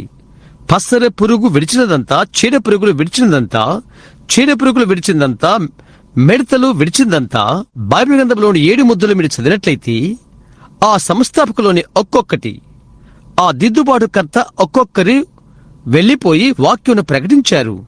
అయితే ఒక దాన్ని విడిచిపెట్టారు. తరువాత దిద్దుబాటుకర్తలు గతించిన తర్వాత వారేమి చేశారు? వెలుగు ఆరిపోవటం ఆరంభించినది. మరొక వెలుగులో వారు నడుచుటకు బదులు దాన్ని వారు నిర్మాణాత్మకం చేశారు. అది వారు నిర్మాణాత్మకం చేసిన తర్వాత మేము ఈ వెలుగును నమ్ముచున్నాము, ఇదే వెలుగు, అది ఇదే. వారేమి చేశారు? వెస్లీ నేరుగా వచ్చి వారిని అక్కడి నుండి కదిలించి వేశాడు. వెస్లీ ఏమి చేశాడు? అతని తర్వాత అతని సోదరుడు జాన్, చార్లెస్, వెనువెంట ఆస్బరీ వారందరూ వారి దినాలు గతించిన తర్వాత వారు పిలుచుకున్న మెథడిస్ట్ సంఘముగా వారది నిర్మాత్మకం చేశారు. వారు ఏమి చేశారు? ముందున్న వెలుగును తృణీకరించారు. ఇదే వెలుగు, ఇది అదే అని వారు చెప్పేశారు. అటు తర్వాత పెంతెకోస్తు వారు వచ్చారు. దేవుడు ఇంకా పరిశుద్ధాత్మ బాప్తిసమును పంపునని చూయించారు. ఆయన స్వస్థత శక్తిని పంపును. వారు అది తిరస్కరించారు. వారు ఏమి చేశారు? వాటికి దూరంగా వారు నడిచి వెళ్లిపోయారు. ఎందుకనగా అది మరొక వెలుగు. ఇప్పుడు అది ఏంటి? పెంతెకోస్తు వారు నిర్మాణాత్మకం చేసిన దానికి మనము 60 సంవత్సరాలు దాటాము. మేము ఇది, మేము అది. మరి దేవుడు అందులోండి వెళ్లిపోయాడు. దూరాన ఆ గుంపులో నుండి ఎన్నిక చేయబడిన పెళ్లి కుమార్తెను తెచ్చుకున్నాడు. అక్కడ ఇంకొక సంఘశాఖ ఉండదు. ఫిలదెల్ఫియా సంఘకాలము వెస్లీ, లౌదిక సంఘకాలము పెంతెకోస్తు నిర్మాణాత్మకము. అవన్నీ నేరుగా మృగం యొక్క ముద్దలోనికి వెళ్లిపోతవి. ఈ సహోదరుడు కొన్ని క్షణాల క్రితం చెప్తున్నట్లుగా అది బైబిల్, అది నిజం, అవునది వాస్తవం. వారు అందరూ సంస్థాపకములు. ఎలయనగా వారు ముందున్న వెలుగులో నడుచుటకు నిరాకరించారు. వారికి వారు నిర్మాణము చేసుకున్నారు. మేమిది నమ్ముచున్నాము అని చెప్పుట దేవుడు ఒకటి చేసినప్పుడు లేఖనములో అది పరీక్షించుకో. పరిశీలు అన్నారు మేమది కలిగి ఉన్నాము అని. సద్దూకైలు అన్నారు మేమది కలిగి ఉన్నాము అని. అయితే దేవుడు దాన్ని కలిగి ఉన్నాడు. దేవుడు తాళమును త్రిప్పి వెలుగును చూయించాడు. అన్ని సమయాల్లో ఎలాగో అలాగే అది తృణీకరించబడినది. కథోలిక సంఘము లూథరను తృణీకరించినది. వెస్లీ లూథరను తృణీకరించాడు. ఇంకా పెంతెకోస్తు వారు వెస్లీని తృణీకరించారు. ఈ దినమున పరిశుద్ధాత్మ పెంతెకోస్తు వారిని తృణీకరించుచున్నది. మిగతా వారి వల్ల మీరు నులివెచ్చగా చల్లగా అయిపోతున్నారు. ప్రతి ఒక్కరూ దాన్ని చూడగలరు. నేను మిమ్మల్ని ప్రేమిస్తున్నాను. బైబిలుకు సమీపంగా ఉన్నవారిని మీరు నాకు తెలుసు, మీరు ఉన్నారని. అందువల్ల నేను మీతో ఉన్నాను. అయితే వినండి, కళ్ళు తెరచి మనము జీవించుచున్న దినమును చూడుడి. తిరిగి తాళము త్రిప్పు సమయము ఇదే. మరియు వృక్షమును స్వీకరించుటకు వెలుగు వచ్చు సమయము ఇదే. బైబిల్ చెప్తుంది మలాకి 4లో ఆయన పంపి ప్రజలతోనున్న ఆరంభ విశ్వాసమును తిరిగి పునరుద్ధరణ చేయును. ఆయనే అది వాగ్దానం చేశాడు. ఆయన ఎల్లప్పుడూ అది చేస్తాడు. ఆయన వాక్యాన్ని ఆయన పంపాడు. ప్రవక్తలు వచ్చారు. ఎందుకనగా వాక్యము ప్రవక్తల యొద్దకు వచ్చెను. వారు వాక్యమును కలిగిండి దాన్ని జీవముగల దానిగా చేశారు. సమస్థాపకములు కాలం యొక్క పరిస్థితులు ప్రతి కాలంలో వాటిని తలక్రిందులుగా చేసినవి. కాబట్టి ఈ దినమున వారు అలాగున్నే చేయుదురు. దేవుడు ఆ దినమున ఏ విధముగా ఒక మనుషుని లేపెనో ఈ దినమున ఆయన అంత సమర్థుడు. ఒక సంస్థలను ఆయన ఎన్నడూ లేపలేదు. ఏ చరిత్రకారునైనా అడుగు, చరిత్రను పరిశీలన చెయ్యి. ఒక సంస్థ ఏర్పడినప్పుడు అది అక్కడనే చనిపోయినది. అది తిరిగి లేవలేదు. దేవుడు వ్యక్తులతో మాట్లాడును. అవును, కడవరి దినములలో మరలా దాన్ని చేయనని దేవుడు వాగ్దానం చేశాడు. అది ఆయన చేయును. దేవుడు ఏది వాగ్దానం చేశాడో అది ఆయన చేయును. ఈ దినమున వాగ్దానం చేయబడిన లేఖనములను రుజువు చేయగల వెలుగు వైపునకు త్రిప్పును. యేసు చెప్పాడు, లోతు దినములు ఎలాగుండెనో మనుష్య కుమారుని రాకడయందు అలాగుండును. నీవు చూయించు, వారేమి చేస్తున్నారో నీవు చూడు. ఆయన ఏమి చేస్తున్నాడో యెహోవాను చూడు. మన తండ్రి ప్రతిదీ స్థానమందు క్రమములో ఉంచెను. అక్కడ లోకములో లోతు ఉన్నాడు. అక్కడ సదములలో పాపముతో నులివెచ్చని స్థితితోనూ అక్కడ వర్తమానికుడు అతని కూడా బోధ చేయుచున్నాడు. అతనికి అక్కడ ఏర్పరచబడిన గుంపు ఉన్నాడు. బయటకు లాగబడి వాగ్దానమును పొందియుండి నిజముగా కుమారునికై ఎదురుచూచుచున్న ఒకరు అక్కడ ఉన్నాడు. లోతు కూడా కుమారునికై ఎదురుచూచుచున్నాడు. అబ్రహాము అతనికై ఎదురు చూస్తూ ఉన్నట్లుగా కాదు. ఏమి జరిగినది? అది జరక్క ముందు దేవుడు దిగివచ్చి శరీరముతో ప్రత్యక్షపరచుకున్నాడు. ఆయన వాక్యమని తెలియపరచుకున్నాడు. ఎందుకనగా దేవుని వాక్యము రెండంచుల గల ఎటువంటి ఖడ్గము కట్టును వాడిగా ఉండి హృదయములోని ఆలోచనలను పరిశోధించును. యేసు చెప్పాడు, మనుష్య కుమారి రాకడ యందును అలాగుండును అని. ఏ వాగ్దానాలు దైవికమైనవి, యేసుక్రీస్తు పెదవుల ద్వారా పలకబడినవి. ఆకాశముల భూమి రెండు విఫలమగను, గతించిపోవును, అయితే అవి గతించవు. దేవుడు ఇంకా అబ్రహామునకు రాళ్ల ద్వారా పిల్లలు పుట్టించగలడు. ఓ అవును, ఒక విధముగా ఇశ్రాయేలు ఎలాగో ఆ విధముగా మనము మన యాత్రలో ఉన్నాము. వారి యొక్క ప్రయాణములో ప్రతిదినం ఇశ్రాయేలు క్రొత్త మన్నా తీసుకునవలసి ఉండెను. ఎందుకనగా క్రొత్త మన్నా పడినది కనుక. మనం లూథర్ వెలుగులో జీవించకూడదు, వెస్లీ వెలుగులో జీవించకూడదు, లేక పెంతెకోస్తు వెలుగులో జీవించకూడదు. మనం మరొక కాలంలో ఉన్నాము. క్రొత్త మన్నా వారు దాచిపెట్టుకు ఉన్నప్పుడు ఏమి జరిగినది? అది కంపు కొట్టినది. అది వారిని చంపుతుంది. ఆ కారణము చేతనే మనకు ఆత్మ సంబంధముగా చనిపోయిన వారు పిలుచుకుంటున్న క్రైస్తవులు అనేకులు ఉన్నారు. వారు మరి ఒక దినపు తలుకు బెలుకులు భుజించుచున్నారు. ఎప్పుడో మురిగిపోయిన మన్నాను వారు భుజిస్తున్నారు. గోధుమ మీద నుండి పొట్టు ఎలాగో అలాగూ అది గోధుమలోకి వెళ్లిపోలేకపోతే గోధుమ నుండి అది విడిపోతుంది. వెలుగు తిరస్కరించబడినప్పుడు ఇక చేయవలసింది ఒకటి ఉంటున్నది, చీకటి వైపునకు మరలుటే. రాత్రి అందులో ఏ భాగమైనా జామైనా వెలుగు చూచుటకు తిరస్కరించితే తిరిగి చీకటిలోకి వెళ్లిపోతుంది. కనుక అది అలాగే సువార్తలో కూడా ప్రతి ఒక్క కాలంలో అలాగేనని అది రుజువు చేయబడెను. మనము ఆ కాలములో జీవించుచున్నాము. నిన్నటి దినపు మన్నా మురిగిపోయినది. 40 సంవత్సరాల క్రితము నేను ఫలానాది చేసి తిని అని ప్రజలు చెప్పుడు నేను విన్నాను. అది నిజమే. అయితే ఈరోజు సంగతి ఏంటి? అగ్ని పైననున్న సంఘపు సంగతి ఏంటి? నిన్నటి దినమును గుర్చి మనం మాట్లాడుచున్నాము. ఈ దినపు సంఘము సంగతి ఏంటి? ఈ దినమున ఒక వ్యక్తిగా నీ సంగతి ఏంటి?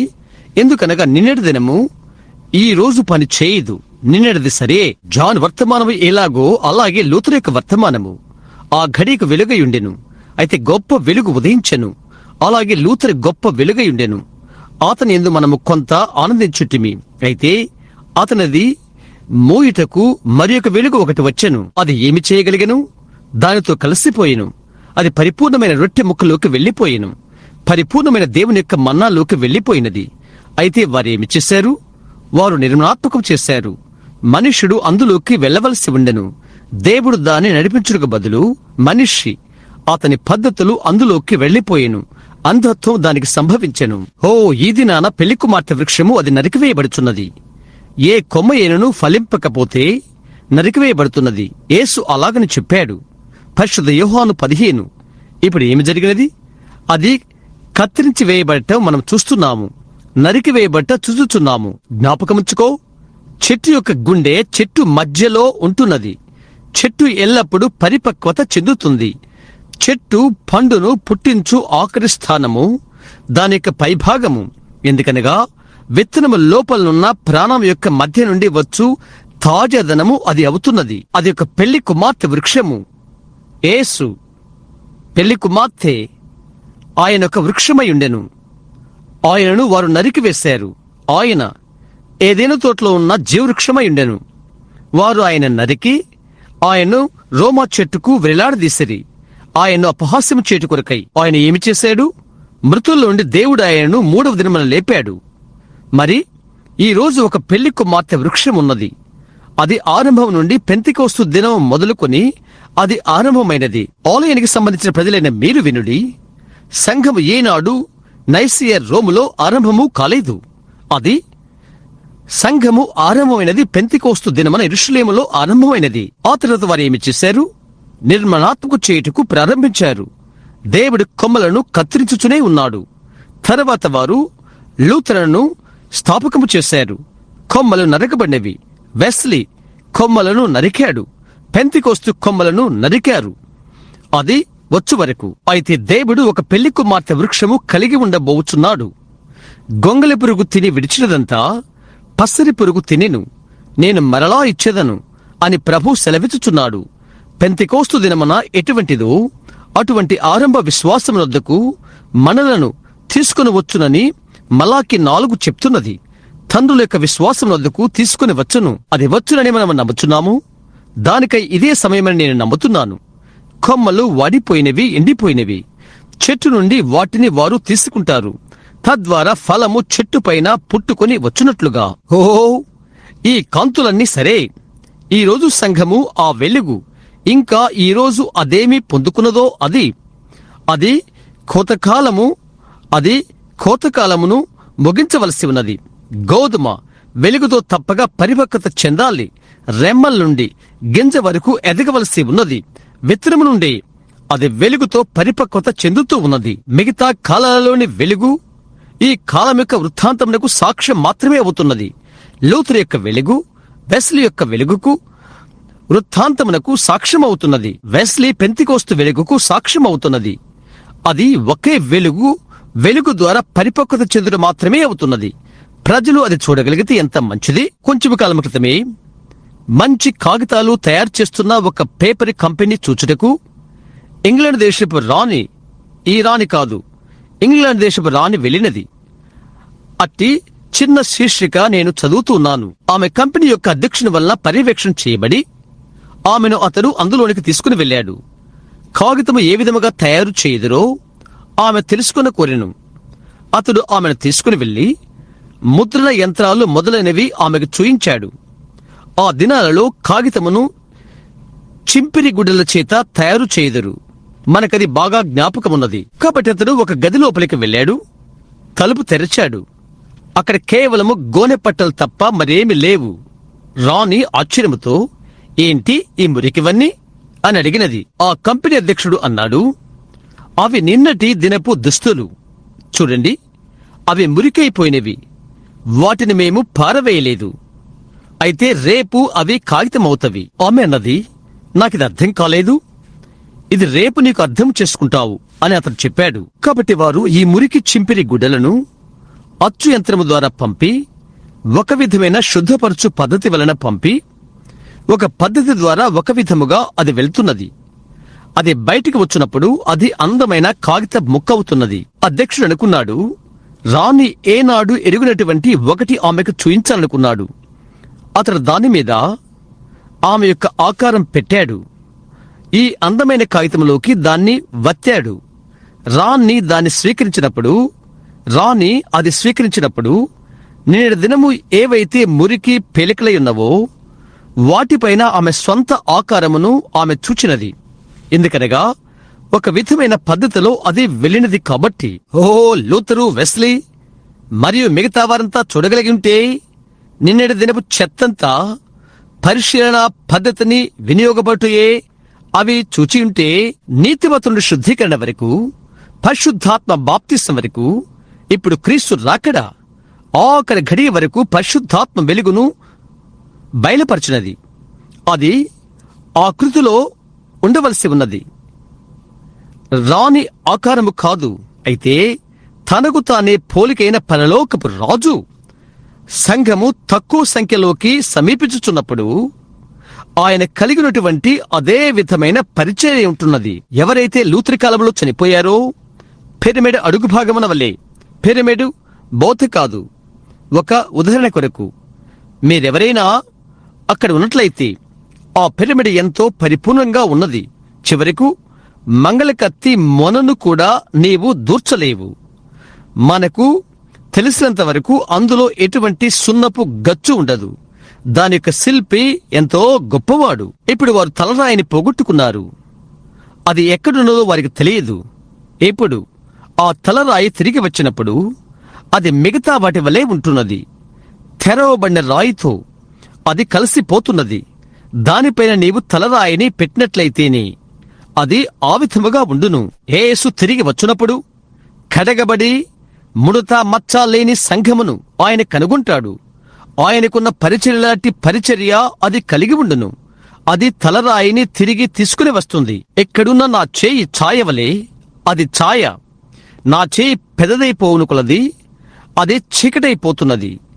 అది ఇక్కడ అభావార్థకమైనది, ఒక భావార్థకమైనది, ఒక అభావార్థకమైనది ఒక భావార్థకమైనది.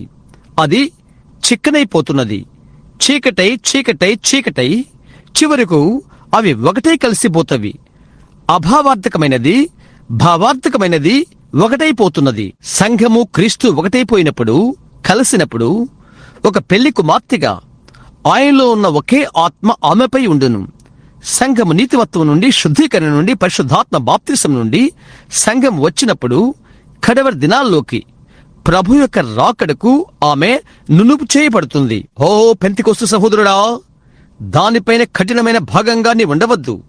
వాక్యము చేత సానపెట్టబడు, ప్రకాశించు, దాని యొక్క ప్రతి అణువును నమ్ము. ఈ దినమున మనము చూచుచున్నవి జరుగుచున్నట్లుగా ఈ మూఢ విశ్వాసములోకి వెళ్ళవద్దు. దాన్ని గూర్చి అతిశయపడవద్దు. ఎందుకనగా తలరాయి వచ్చుచు అబ్బా తండ్రి అని అరచుచు త్వరలో నా దేవా నా దేవా, అవును నా నిండు హృదయముతో నేను దాన్ని నమ్ముతున్నాను. మీరు దాన్ని చూశారా? నా భావం ఏదో మీకు అర్థమైందా? నిన్నటి దినపు మురికి పేలికలను క్రీస్తు తీసుకుంటుంది. లూథరన్ల, మెథడిస్టులు, ప్రెస్బిటేరియన్లు మొదలైనవి తీసుకుని ఒక పరిశోధనా పద్ధతిలో ఆయన పెట్టుచున్నాడు. ఎటువంటి పరిశోధనా పద్ధతి అది? పరిశుద్ధాత్మక పరిశోధనా పద్ధతి అది. వారి యొద్ద ఏమున్నది? ఇంకా కలిపి సంఘము క్రీస్తు ఒకటిగా కలిసిపోయినప్పుడు తన సొంత ప్రతిమను చేయుటకు ఆయన ఒత్తుతున్నాడు. దేవా, అది అనుగ్రహించుము. మీరది అనుగ్రహించారని నేను నమ్ముచున్నాను. మీరది చూచినట్లయితే ఆ ఘనమైన వేల్స్ ఉద్యమం జరుగుతున్నప్పుడు ఒక కథ నాకు జ్ఞాపకం వస్తుంది. ఏం జరుగుతుందా వేల్స్ ఉద్యములు అని అక్కడికి వెళ్లి చూచుటకు, అక్కడికి వెళ్లాలని దేశంలోని కొందరు గొప్పవారు అనుకున్నారు. తెలుసుకొనటానికి వారు అక్కడికి వెళ్ళినప్పుడు అది ఎలాంటి భవనంలో ఏర్పాటు చేశారో వారు చూడటానికి వెళ్లారు. వారు వేల్స్ చేరినప్పటికీ వారక్కడ చుట్టూ చూశారు. ఎక్కడా ఆ భవనము అని అడుగటకు మొదలుపెట్టారు. ఆనందంగా ఉండి అక్కడొక మూల నిలబడి ఉన్న ఒక చిన్న అధికారిని వారు చూశారు. చిన్న టామీ టోపి పెట్టుకుని అతని చేతికరను అటూ ఇటూ ఊపుతూ ఉన్నాడు అతడు. కనుక వీరందరూ అతని యొద్దకు వెళ్లిపోయి, అయ్యా, ఏ భవనములో వేల్స్ ఉద్యమం ఏర్పాటు చేశారో నాకు చెప్పగలరా అని అడిగారు. అతడు చెప్పాడు, అవునండి, అది నేనే అని చెప్పాడు. ఎందుకని? అతని వేల్స్ యొక్క వెలుగు ఆనందమును అతడు కుమ్మరిస్తున్నాడు. వేల్స్ ఉద్యమము అతని లోపల ఉన్నది. కనుక ఆ దినమున పెంతెకొస్తు సంఘము ఇలాగూ అడగవలసి ఉన్నది, యేసుక్రీస్తు ఎవరు? నిన్న నేడు యుగయుగములు ఒక్కడి రీతిగా ఉన్నాడు. ఆయన సువార్త యొక్క ఆయన వెలుగు ఈ కాలం యొక్క వాక్యముతో ప్రకాశించవలసి ఉన్నది. అప్పటి వలె ఇప్పుడు దేశానికి యేసుక్రీస్తును బయలుపరచవలసి ఉన్నది. అతని వేల్స్ ఉద్యమం వరకు వేల్స్ ఉద్యమముతో అతనెంతగానో నింపబడ్డాడు. మనము కూడా క్రీస్తుతో ఎంతగానో నింపబడవలెను. ఈ దినములకు మనకై భాగ్యం పడిన ఆయన వాక్య శక్తితో మనం ఆయనను ప్రతిబింప చేయవలసి ఉన్నది. సహోదరులారా, లోక కార్యకలాపాలతో నిలుపు చేయవద్దు. మీరు దూరమవుతున్న ఈ బాధ్యతలలో దూరం కావద్దు. సువార్తతో నిలబడండి. ప్రతి వాక్యమును కనిపెట్టుడి. ఒక తండ్రి చెప్పిన దానికై వెనుకకు వెళ్ళవద్దు. ఈ దినమునకు ఏమి జరుగునో అని యేసు ఏమని చెప్పాడో దానికై నేరుగా వెళ్ళుదాము. అవునండి, సువార్తను ప్రత్యక్షపరచుగా నుండు ఈ కాలమునకు వెలుగై మనం ఉన్నాము. లూథర్ అతని వెలుగయుండెను, వెస్లీ అతని వెలుగయుండెను, పెంతెకొస్తు అతని వెలుగయుండెను. అయితే ఇప్పుడు మనము దారికి ముందున్నాము. మనం పిలువబడి ఏర్పరచబడిన పెళ్లి కుమార్తెలోకి వచ్చాము. జ్ఞాపకముంచుకోండి. మీరు అలాగైతే మీరు ఆ అధికారి వలె ఉంటారు. అతడు దానిని అతనిలో ఉంచుకున్నాడు. జ్ఞాపకముంచుకోండి, ఇది 7వ సంఘ కాలమై ఉంటున్నది. లౌకిక సంఘ కాలమై ఉన్నది.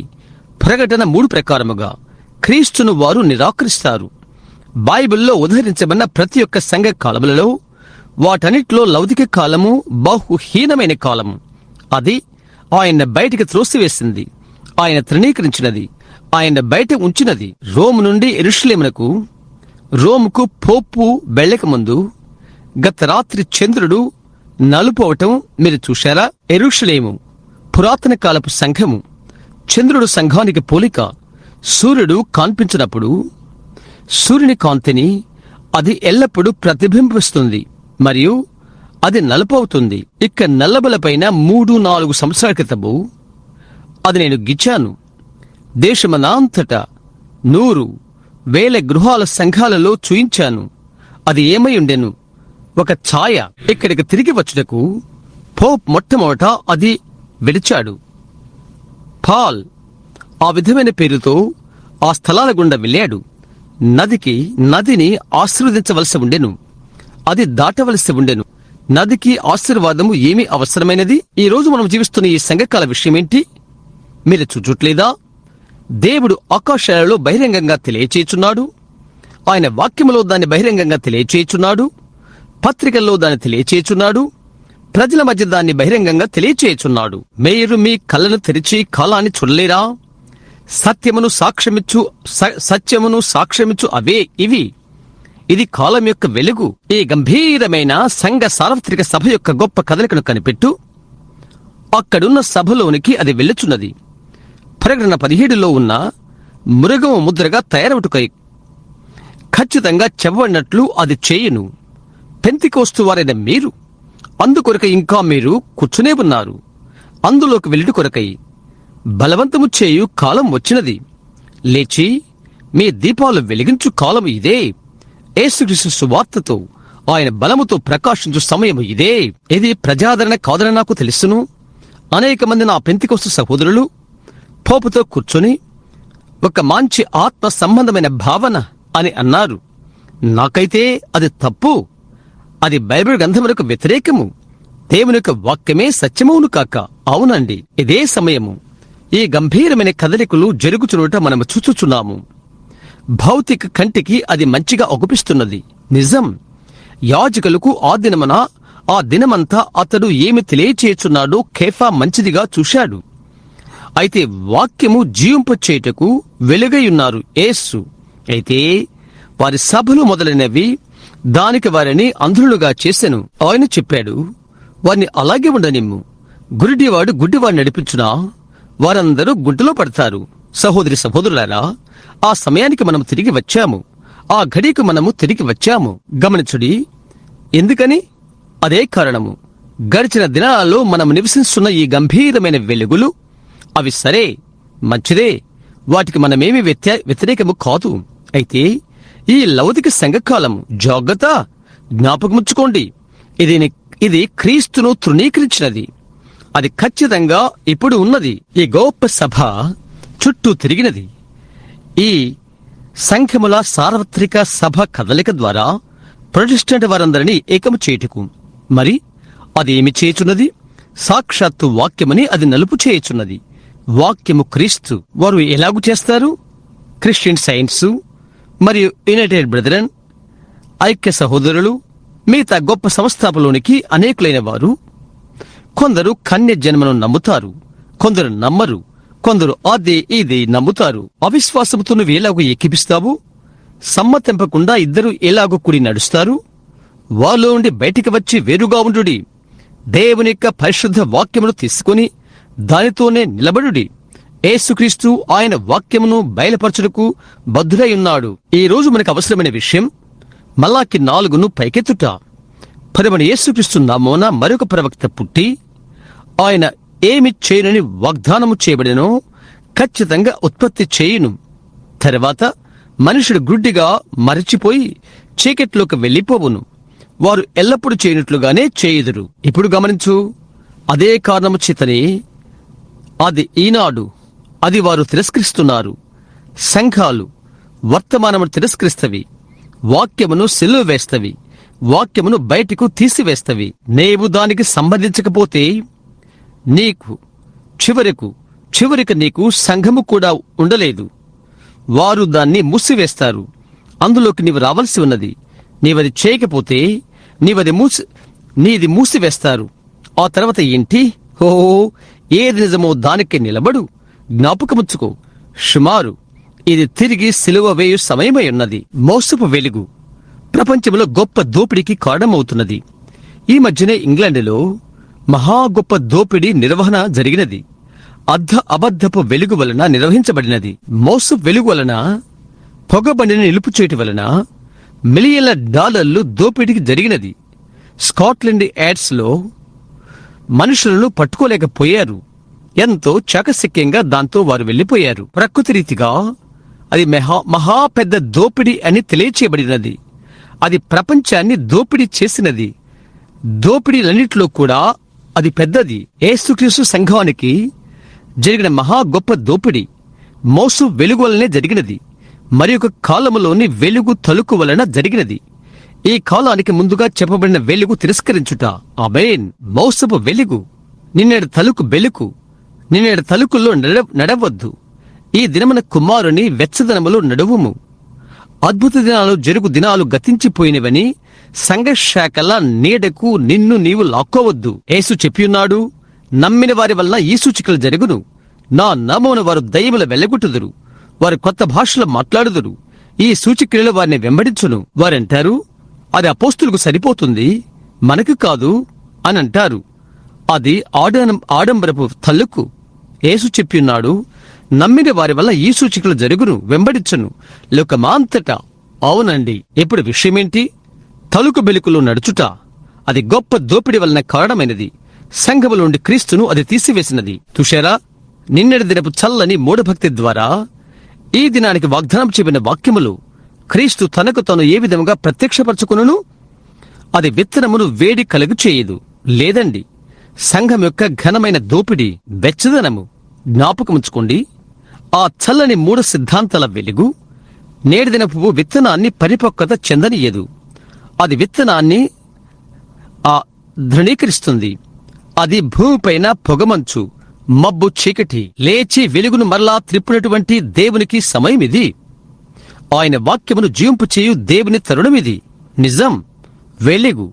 ఆ చల్లని మూఢ సిద్ధాంతము గింజను పరిపక్వత చెందనివ్వదు.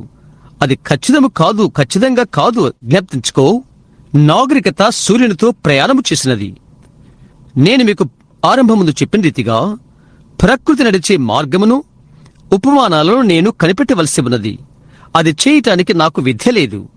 అది నాకు అనవసరం. లోకములున్న విద్యలన్నిటికంటే నాకున్నదే నాకు చాలు. నాకు యేసుక్రీస్తు ఉన్నాడు. ఆయన వాక్యములో ఆయన జీవించుట నేను చూచుచున్నాను. నేను ఎరగవలసింది అది మాత్రమే. ఒక మనుషుడు దేవుని ఆత్మలా జన్మించితే లేఖనము ఆ దినానికి జవాబు అవునో కాదో దాన్ని అతడు పరిశోధిస్తాడు. దినం యొక్క జవాబు క్రీస్తే వాక్యమై ఉన్నాడు.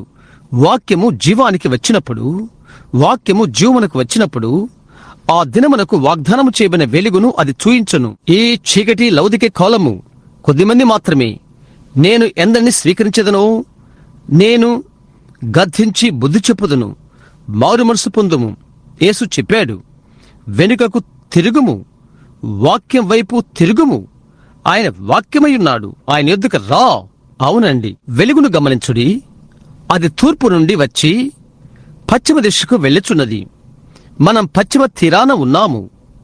అది 3 స్థితులు కలిగి ఉన్నది. అది అవును కదా.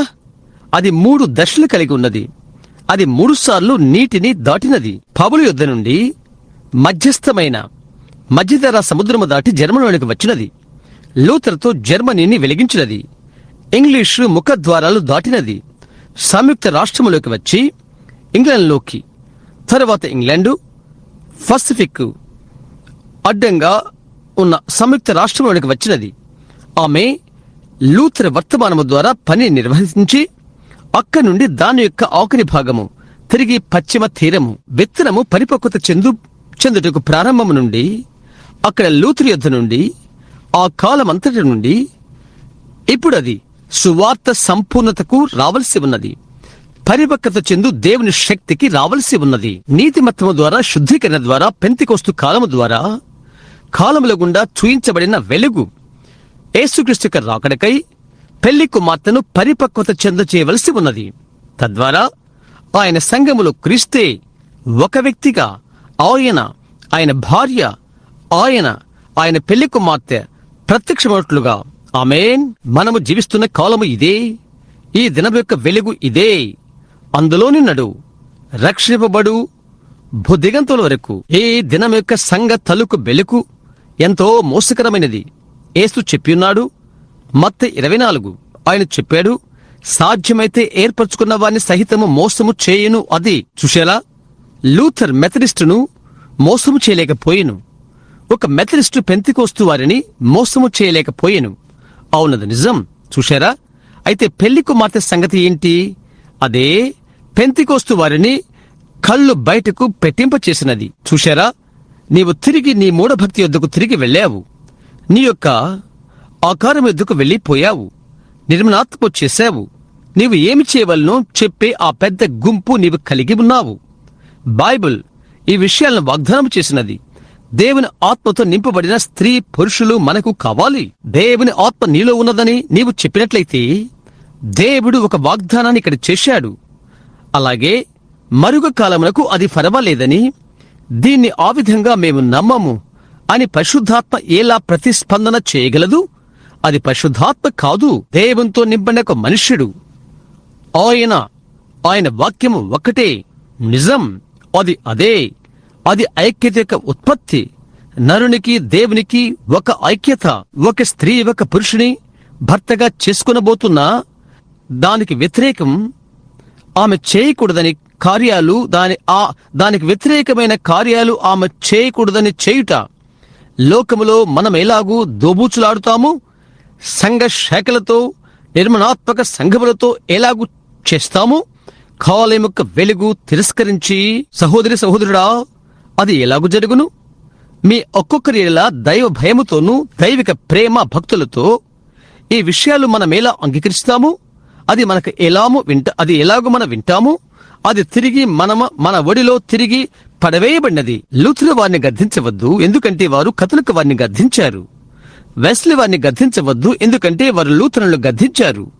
చూశారా? ఆ విధముగా ఈ దినమున జరుగుతున్న దీన్ని గద్దించినప్పుడు దాన్ని త్రిప్పుతున్నావు. నీ సంఘములు ఈ గంభీరమైన మత సంబంధమైన కథలికలోకి వెలుచునుట నీవు చూచినప్పుడు, మొదలైనవి నిన్ను నడిపించుట నీవు చూచినప్పుడు, ప్రతి ఒక్కరిని మృగముద్దులోకి నడిపించుట నీవు చూచినప్పుడు, నీవది కలిగి ఉన్నావు. అనేకులైన సహృదయులు నేరుగా అందులోకి వెళ్లిపోయారు. వారు మంచివారు, పరిశుద్ధులు అని నీవంటావు. అలాగే ఆ యాజకులు కూడా.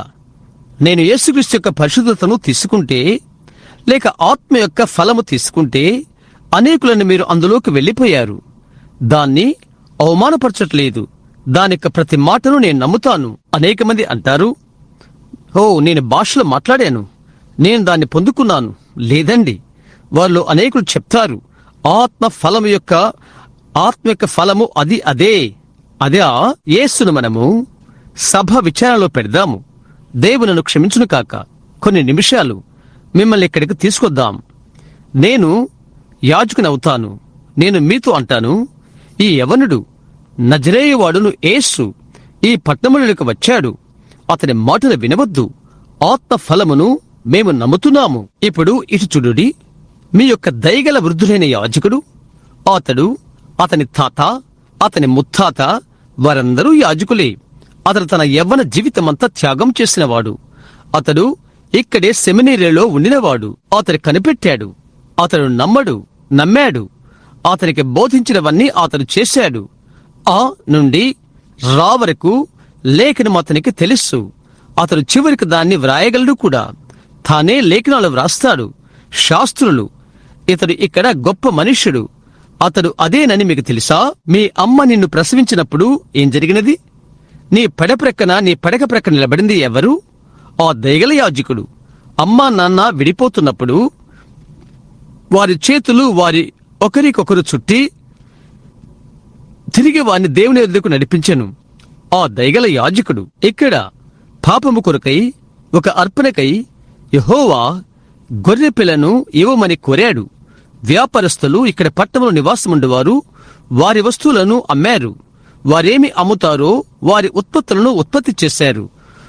వారు గొర్రెలను మేపరు. యాజకులు ఏమి చేయుదురు? వారు గొర్రె పిల్లలను అమ్ముటకై ఈ మనుషుల లోపలికి వెళ్లి యెహోవాతో అతని ఆత్మను శుద్ధి చేసుకొనుటకై అక్కడ చిన్న బల్లను ఏర్పాటు చేయుదురు. నజరేయుడైన యేసు ఇతడు ఏమి చేశాడు? ఏ సంఘం నుండి అతడు వచ్చాడు? ఏ సంఘశాఖకు అతడు చెందినవాడు? ఏ సహవాస కార్డు అతడు పొందియున్నాడు? మనం ఆయన బయటికి నెట్టివేద్దాం. ఆయనతో మనకేం పని లేదు. ఎందుకంటే మనలో ఒక్కొక్కరిని అతడు గద్దిస్తున్నాడు. అతడు ఏమి చేశాడు?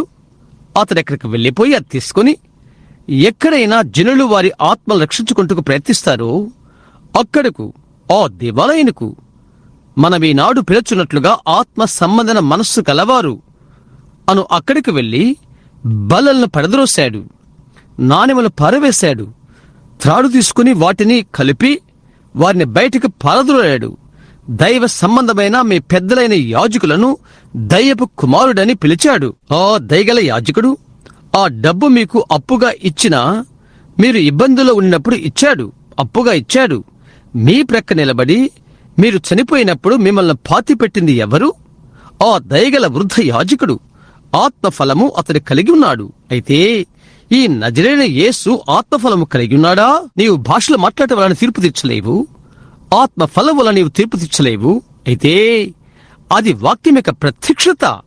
వెలుగు నొద్దుకు తీర్చును, అది వెలుగే చేయును. ఆ వెలుగునందు నడుచు మనుష్యుడు. యేసుక్రీస్తు భాషల మాట్లాడటం మీద ఆయన కనుగొనబడ్డాడు. ఆయనే అది చేసినప్పటికీ ఆయన ఆత్మిక ఫలము కాదు. ఆయనే అది చేసినప్పటికీ నీవు దాన్ని వివేచింపలేవు. అయితే ఆయన అది నమ్ముతాడు, దాన్ని ప్రతిస్పందన చేస్తాడు. ఆయన ద్వారా ఆ దినానికి వాగ్దానం చేసిన ప్రతి వాక్యంలోనూ దేవుడు జీవిస్తాడు. అదే కాలం యొక్క వెలుగు, అదే రుజువు. పరిశుద్ధాత్మ వారి మీద పడినదని ఒక మనుషుడు చెప్పి అలాగుండు దేవుని వాక్యమును తృణీకరించితే అందులో ఏదో పొరపాటు ఉన్నది. సెమినరీలు మొదలైనవి, ఈ మెదడు కడుగు వేదాంతాలు, ఈనాటి చెత్తంతా మనుష్యులకు వారు బోధ చేస్తే మన సెమినరీలో ఏదో పొరపాటు ఉన్నది. ఆ ప్రజలు అలాంటి దాన్నే దేవుని వాక్యమునకు వ్యతిరేకమైన దాన్నే వారు చేశారు. అక్కడ ఉన్న ఐక్య మత సంబంధమైన వధ స్థలము యొద్దకు నడిపించారు. ఎందుకు? ఖచ్చితం, అది అబద్ధం. ప్రభు నామములో నేను మాట్లాడుచున్నాను. అది సత్యము కాదేమో మీరు కనిపెట్టి చూడుడి. వెలుగు, కాలం యొక్క వెలుగు. ఆ చల్లని 3 సిద్ధాంతాలు కోతను తీసుకుని రావు. గొర్రెపిల్ల రక్తములో కడగబడిన ఒక సంఘము మనకు ఉండవలసి ఉన్నది. వాక్యముతో ఒకటై సంఘమయ్యుండును. ఈ దినపు సంఘపు ఆడంబరపు తలుకులు యేసు చెప్పినాడు, ఎంతో మోసము చేయనని. సాధ్యమైతే ఏర్పరచుకున్న సైతము మోసము చేయును, కేవలం ఏర్పరచుకున్న వారిని. అయితే నోహు దినములు ఉన్న రీతిగా 8 ఆత్మలు రక్షించబడినవి. మనుష్య కుమారుని రాకడ ఎందును అలాగు ఉండును. ఆ సమయమందు చాలా చాలా కొద్ది మంది రక్షించబడుదురు. అది ఏమి చేయును? అది నేరుగా వధశాల యుద్ధకు నడిపించును. మనము జీవిస్తున్న ఈ ప్రస్తుత చీకటిలో నేను ముగుచుచున్నాను ఇది చెప్పి, ఇప్పుడు మనం జీవిస్తున్న ఈ దినాలు వెలుగు ఆకాశవేపునకు మరలగా ఇక్కడ అది తిరిగి ఉన్నది. మనకు చూయించటానికి మన ముందే ఉన్నది. ఏమి జరిగినది? 7 ముద్రలలో బైబిల్ వలన చూయించబడినది. ఇక్కడ దేవుడు ఆకాశమందు బయలుపరిచాడు, నేరుగా వచ్చి భూమిపైన తెలియచేశాడు. సంఘములో అందులోకి నడుచుచున్నదివి. వాక్యమును గైకును ఆ చిన్న పెళ్లి కుమార్తెను అలాగైతే ఎవరు రక్షించుదురు? ఆమె చల్లదనములోకి మరలినప్పుడు ఆమెకు ఏమి జరుగును? ఆమె చల్లబడదు. ఈ దినపు రుజువు చేయబడిన వాక్యము, అవును, అది గజిబిజి. అది ప్రజలకు అలాగనే నాకు తెలుసు. సంఘమును చుచితే సరే, అది అదే విషయం. ఆ విధముగా ఉండునని యేసు చెప్పియున్నాడు. నేనంటున్నాను ఎంతవరకనగా సాధ్యమైతే ఏర్పరచుకున్న వారిని సహితము అది మోసము చేయును. ఓ అవునండి, అవును. కొంచెం కాలం క్రితమే ఫ్లోరిడాలోని ఒకతను నాకు జ్ఞాపకం వస్తున్నాడు. అతడు మాట్లాడుతూ చెప్పాడు, ఫ్లోరిడాకు వెళ్ళుటకు తనకు చావలెట్ కారున్నది అన్నాడు. దాన్ని అతడు బండ్లు బాగుచే స్థలంలోకి తీసుకెళ్లాడు. ఈ యంత్ర పరిశోధకుడు అక్కడికి నేరుగా వెళ్ళాడు. అన్ని సక్రమంగా పెట్టాడు. అయితే దాన్ని ఆరంభించలేకపోయాడు. అతడు పెట్టవలసినంతా పెట్టాడు. పలు విధాలైన వీటన్నిటినీ అతడు పునఃప్రవేశ పెట్టాడు. అయితే ఏదో ఒకటి అది పనిచేయట్లేదు. అది కదలించలేకపోయాడు. అతడు అలాగే ప్రయత్నిస్తున్నాడు. ఈ చిన్న యంత్ర పనివాడు అలసి భేది చెందిపోయి భవన చుట్టూ తిరిగాడు. దీన్ని తీసుకుంటకు, దీన్ని లేపుటకు ఈ మనిషి నిలబడి అడిగాడు, అయ్యా నా కారు కొరకు నేనెదురు చూస్తున్నాను. నాకు ఆలస్యమైపోయినది. నీవది చేయలేవా అని అడిగాడు. అతడన్నాడు, నేను చేయగలిగినంతా నేను చేస్తున్నాను. నిజంగా భయముతో వణికిపోతున్నాడు. అతడు అలాగే నడుస్తున్నాడు. మంచిగా వస్త్రాధరించిన ఒక పెద్ద మనిషి నడుచుకుంటూ వచ్చి కొద్ది క్షణాలు అతని వైపు చూచి ఆ యంత్ర పనివంతు ఇలాగ చెప్పాడు. కొద్దిసేపు తల వంచి చూచి తన తలను ఇలాగ ఉంచి, ఇదెందుకు నీవు ముట్టలేదు? నీకు విద్యుత్తు రావట్లేదు అని అన్నాడు. దాని గురించి నేను అగొట్టలేదు అని అతడన్నాడు. కనుక అక్కడ ఉన్న దానినే అతడు త్రిప్పాడు, మరొక దాన్ని త్రిప్పాడు. అతడు విద్యుత్తును పొందుకున్నాడు. కారు బయలుదేరటం సిద్ధమైంది. అతడి ప్రక్కకు తిరిగి అన్నాడు, ఎవరు నీవు అని. అతడెవరో తెలుసా? జనరల్ మోటార్ సాధారణ యంత్రం యొక్క ప్రాముఖ్య ఇంజనీరు అతడే దాన్ని చేసినది.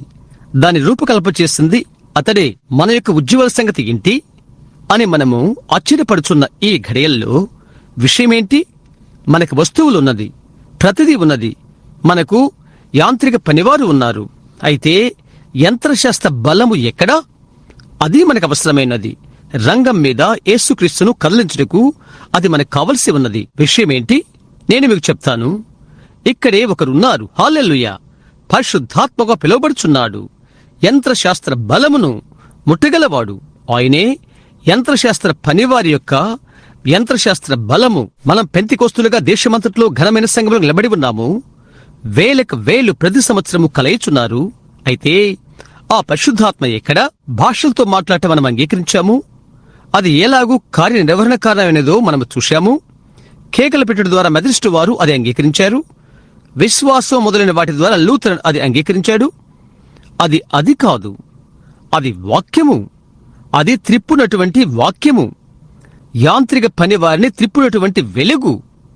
వారు యంత్రశాస్త్ర బలము అవుతారు. వారు యంత్రశాస్త్ర బలము, యంత్రశాస్త్ర బలములు యంత్ర పని వారి యుద్ధకు వచ్చినప్పుడు అది వస్తువు దొరలుటకు ప్రారంభించినది. అవునది నిజం. వాక్యమును తీసుకో. దాని మీద ఏ చిన్నదైనా తప్పిపోతే అది కదలదు.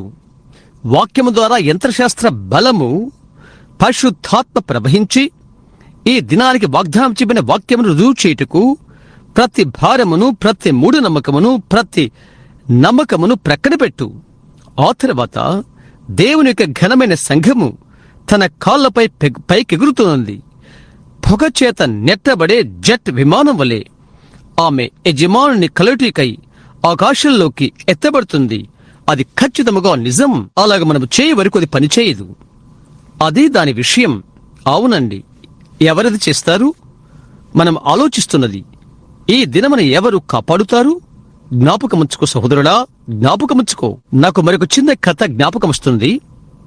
కథల వెనక్కు వెళ్ళుట కాదు, కానీ మేము న్యూ మెక్సికోలోని కార్ల్స్బేడ్ లో కూటం పెడుతున్నప్పుడు నా యొక్క స్నేహితుడు అక్కడ కార్ల్స్బేడ్ లో నిలబడి ఉన్నాడు. అక్కడ అనేక మంది ఆ గుహలోకి వెళ్లారు. అలాంటి దానిని ఎన్నడూ ఇష్టపడలేదు. అక్కడ ఒక లోతు కుంట ఉన్నది. సుమారు భూమిలో 1 మైలు ఉంటుంది. నేనిక్కడ తృప్తి చెందాను. కనుక వారు లోపలికి వెళ్లిపోయారు. నేను పైకి ఎక్కాలని కోరుకుంటున్నాను, క్రిందకు కాదు. కనుక తను తీసుకుని వారు లోపలికి వెళ్లిపోయారు. అతని యొక్క పురుషుడైన స్నేహితుడు వారితో కలిసి అతని చిన్న బాలిక, చిన్న బాలుడు వెళ్లారు.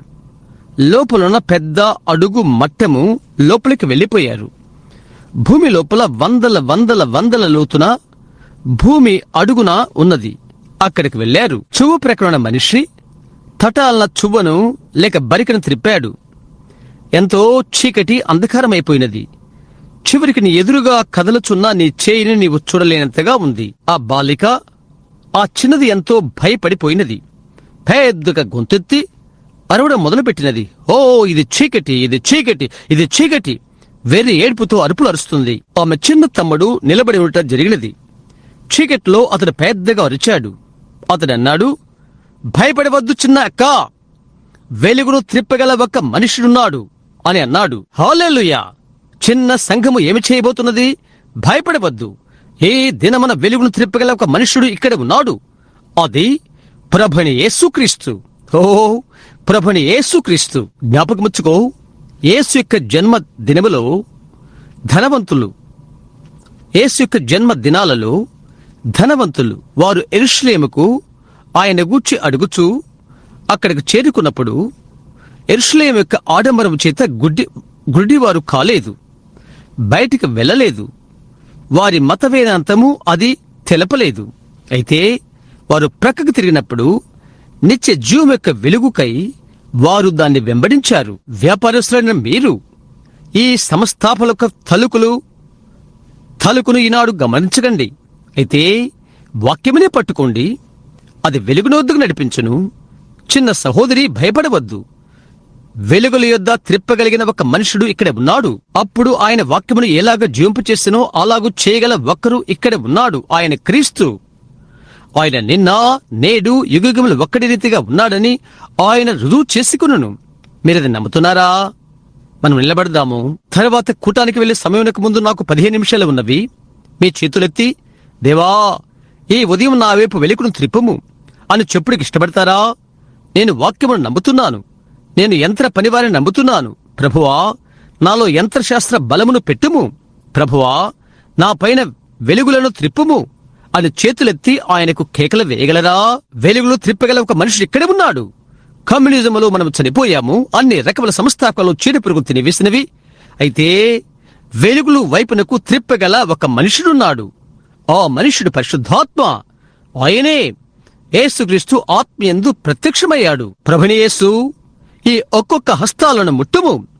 అవి మాత్రమే కాదు, గుండె ఎద్దుకు ముంజైన దింపుము మరియు సువార్త వెలుగు త్రిప్పుము.